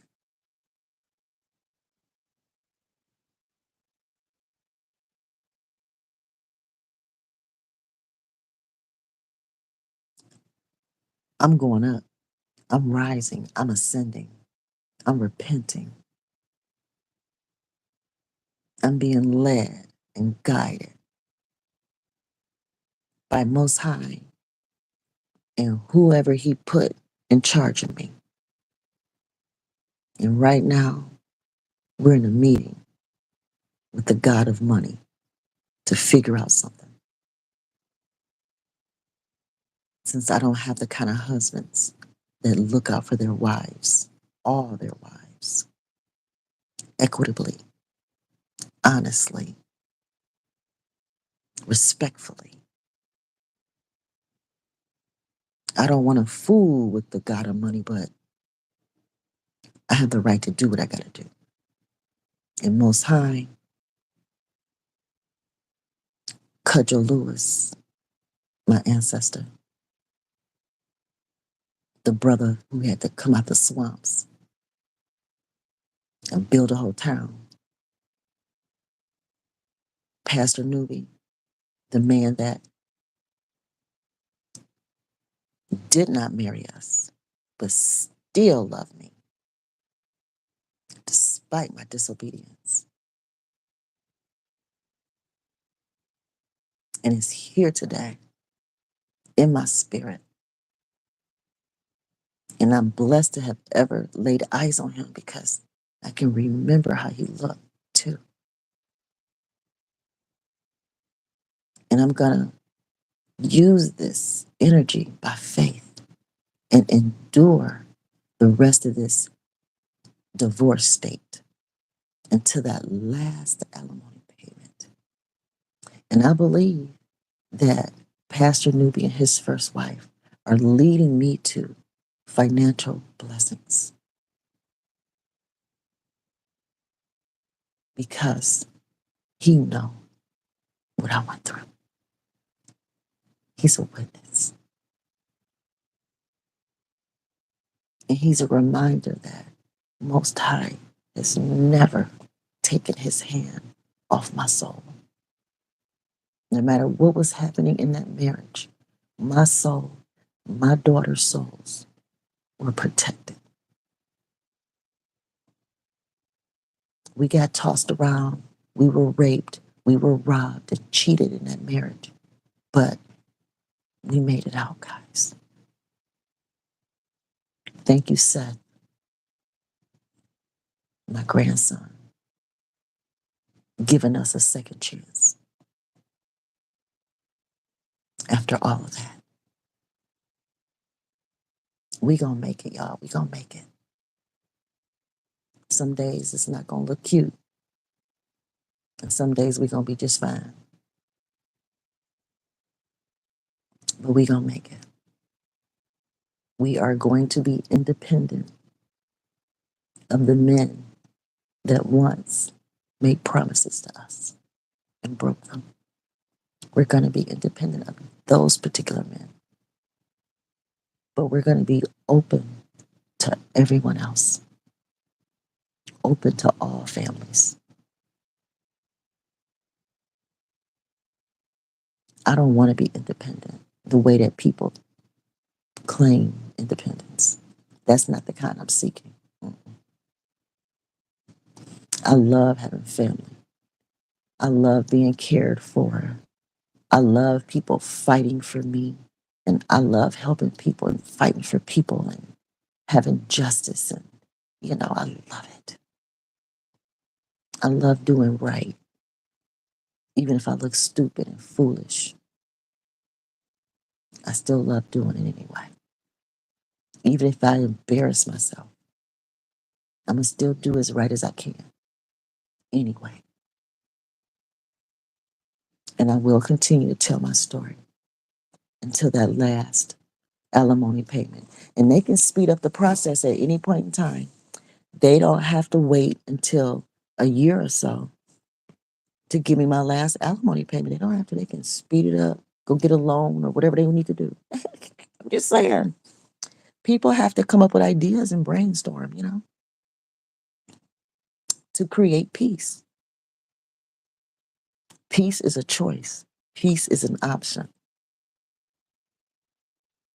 You can be all secretive and chaotic if you want to, or you can be honest and peaceful.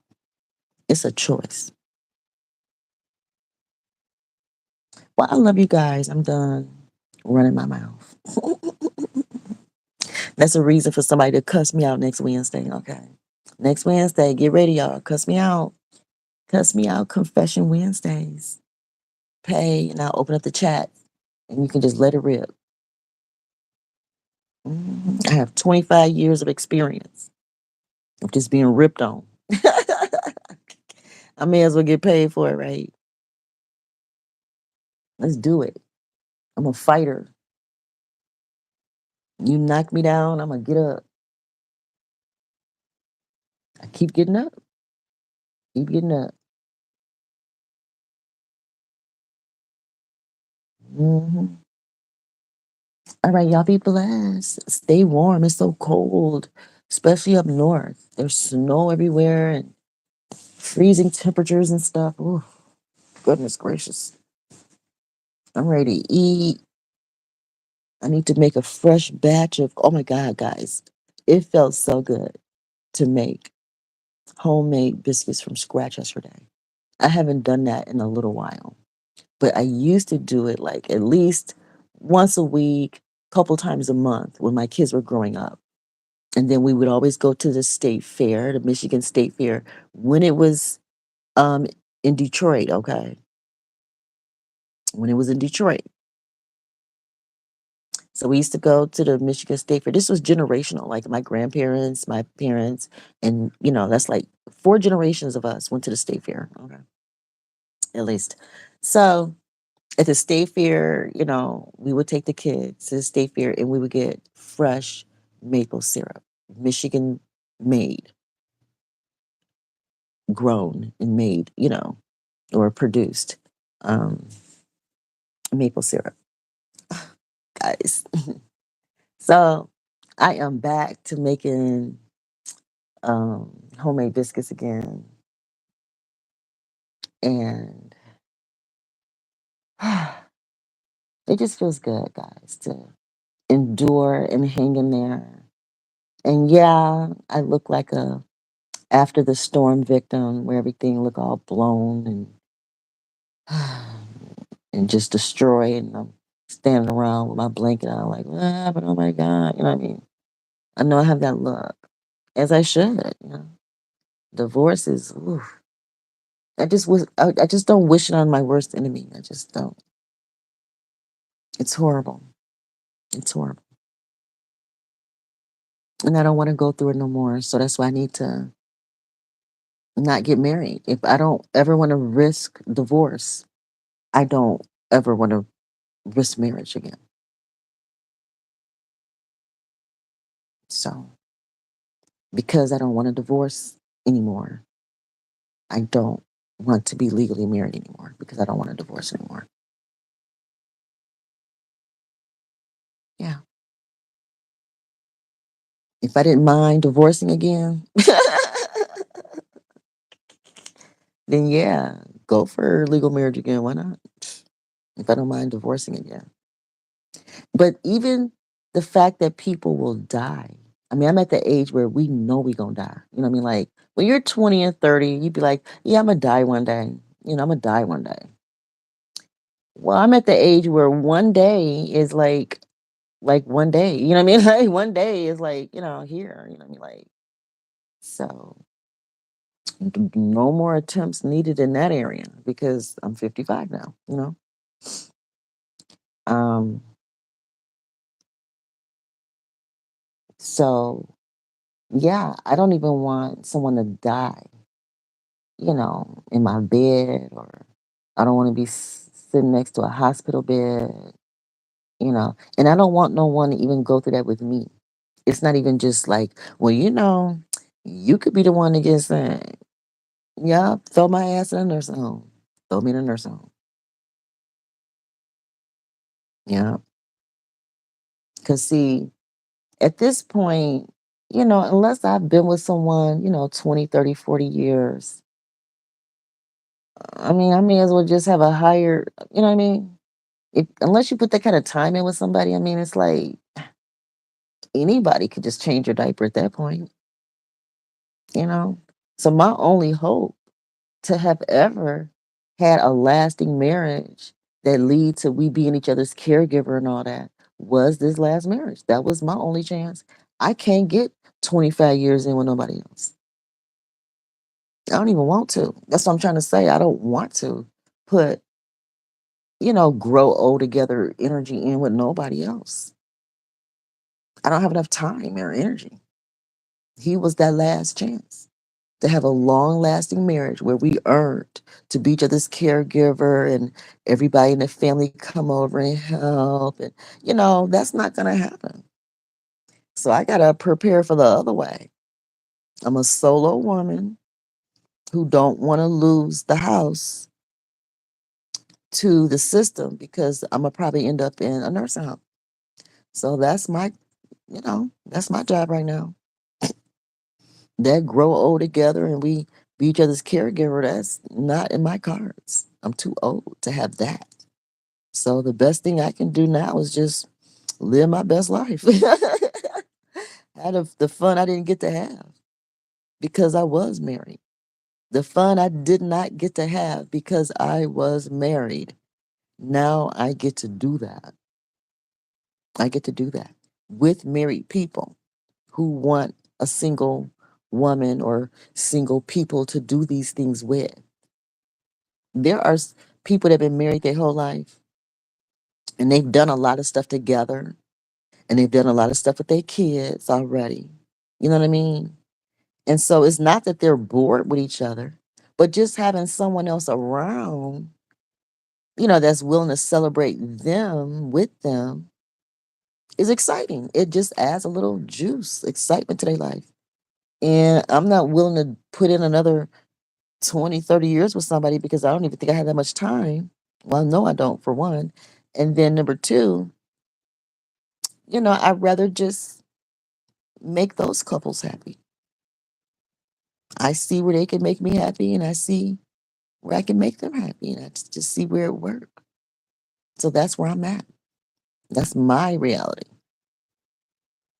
So that's why I don't want to waste my time with single people because I don't have the time to invest in monogamy. I don't have a whole lot of time left. And I know I'm just going to end up in a nursing home anyway. Even if I was stayed married to that ex, I was going to end up in a nursing home anyway. I already know that because he's not the caring type. He did not ever miss work because I was sick. That I remember ever. In 25 years, he never missed work because I was sick, not once. So that's how I knew I was going to end up in a nursing home, even staying married to him. He was not going to change my diapers, you know? So I knew that.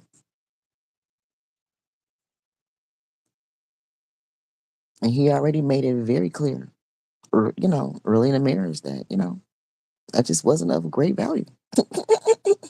So, nursing home, here I come. And at one point, we even had like a nursing home insurance policy. It's not called nursing home insurance policy, but it's like long term care, you know. And I have one today. I actually have one now, but or something like a partial one, not a full blown one, but a partial one, where if I need nursing nursing home care. I don't have like regular medical insurance right now. I can't afford that, but I was able to afford like a emergency hospital policy. If I'm anywhere in the United States and I end up in a hospital, I'll have some type of coverage. If I end up in a nursing home, there's some limited coverage there. You know what I mean? Like a dollar amount that they'll cover. Just something where I'm not just out here naked. I'm not like, with nothing insurance wise. I just can't right now afford, like, getting the alimony is not enough to afford medical insurance where, if I have to go to the dentist or, preventative care or whatever, I don't, the divorce did not cover that. My lawyer wouldn't fight for it. So it is what it is. But I do have supplemental policies where, I don't end up just dead in the street, you know. So again, I'm sharing all this so that people will know the details. Not enough people have experienced what I've gone through on the financial part of it. You know what I'm saying? To know what I'm talking about.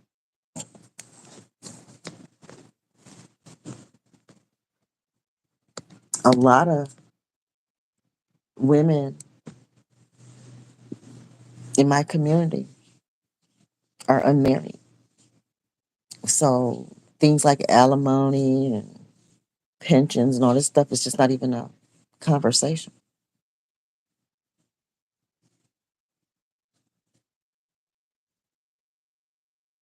And then a lot of women that are married that end up divorced in my community, still, alimony is not a conversation.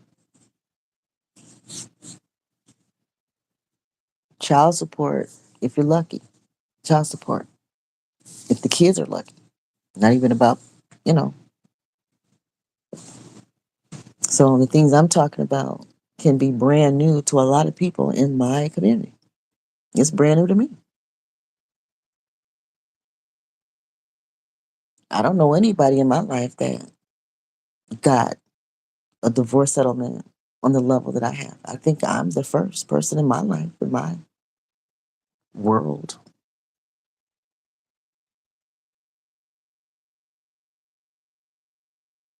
A divorce settlement? Usually a spouse have to die to even get what I have.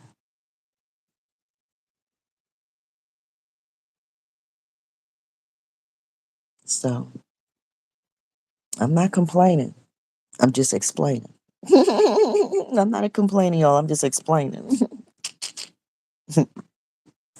All right, let me get off here because it's almost 3 hours. I can't believe I have a live going that long. What is going on with me?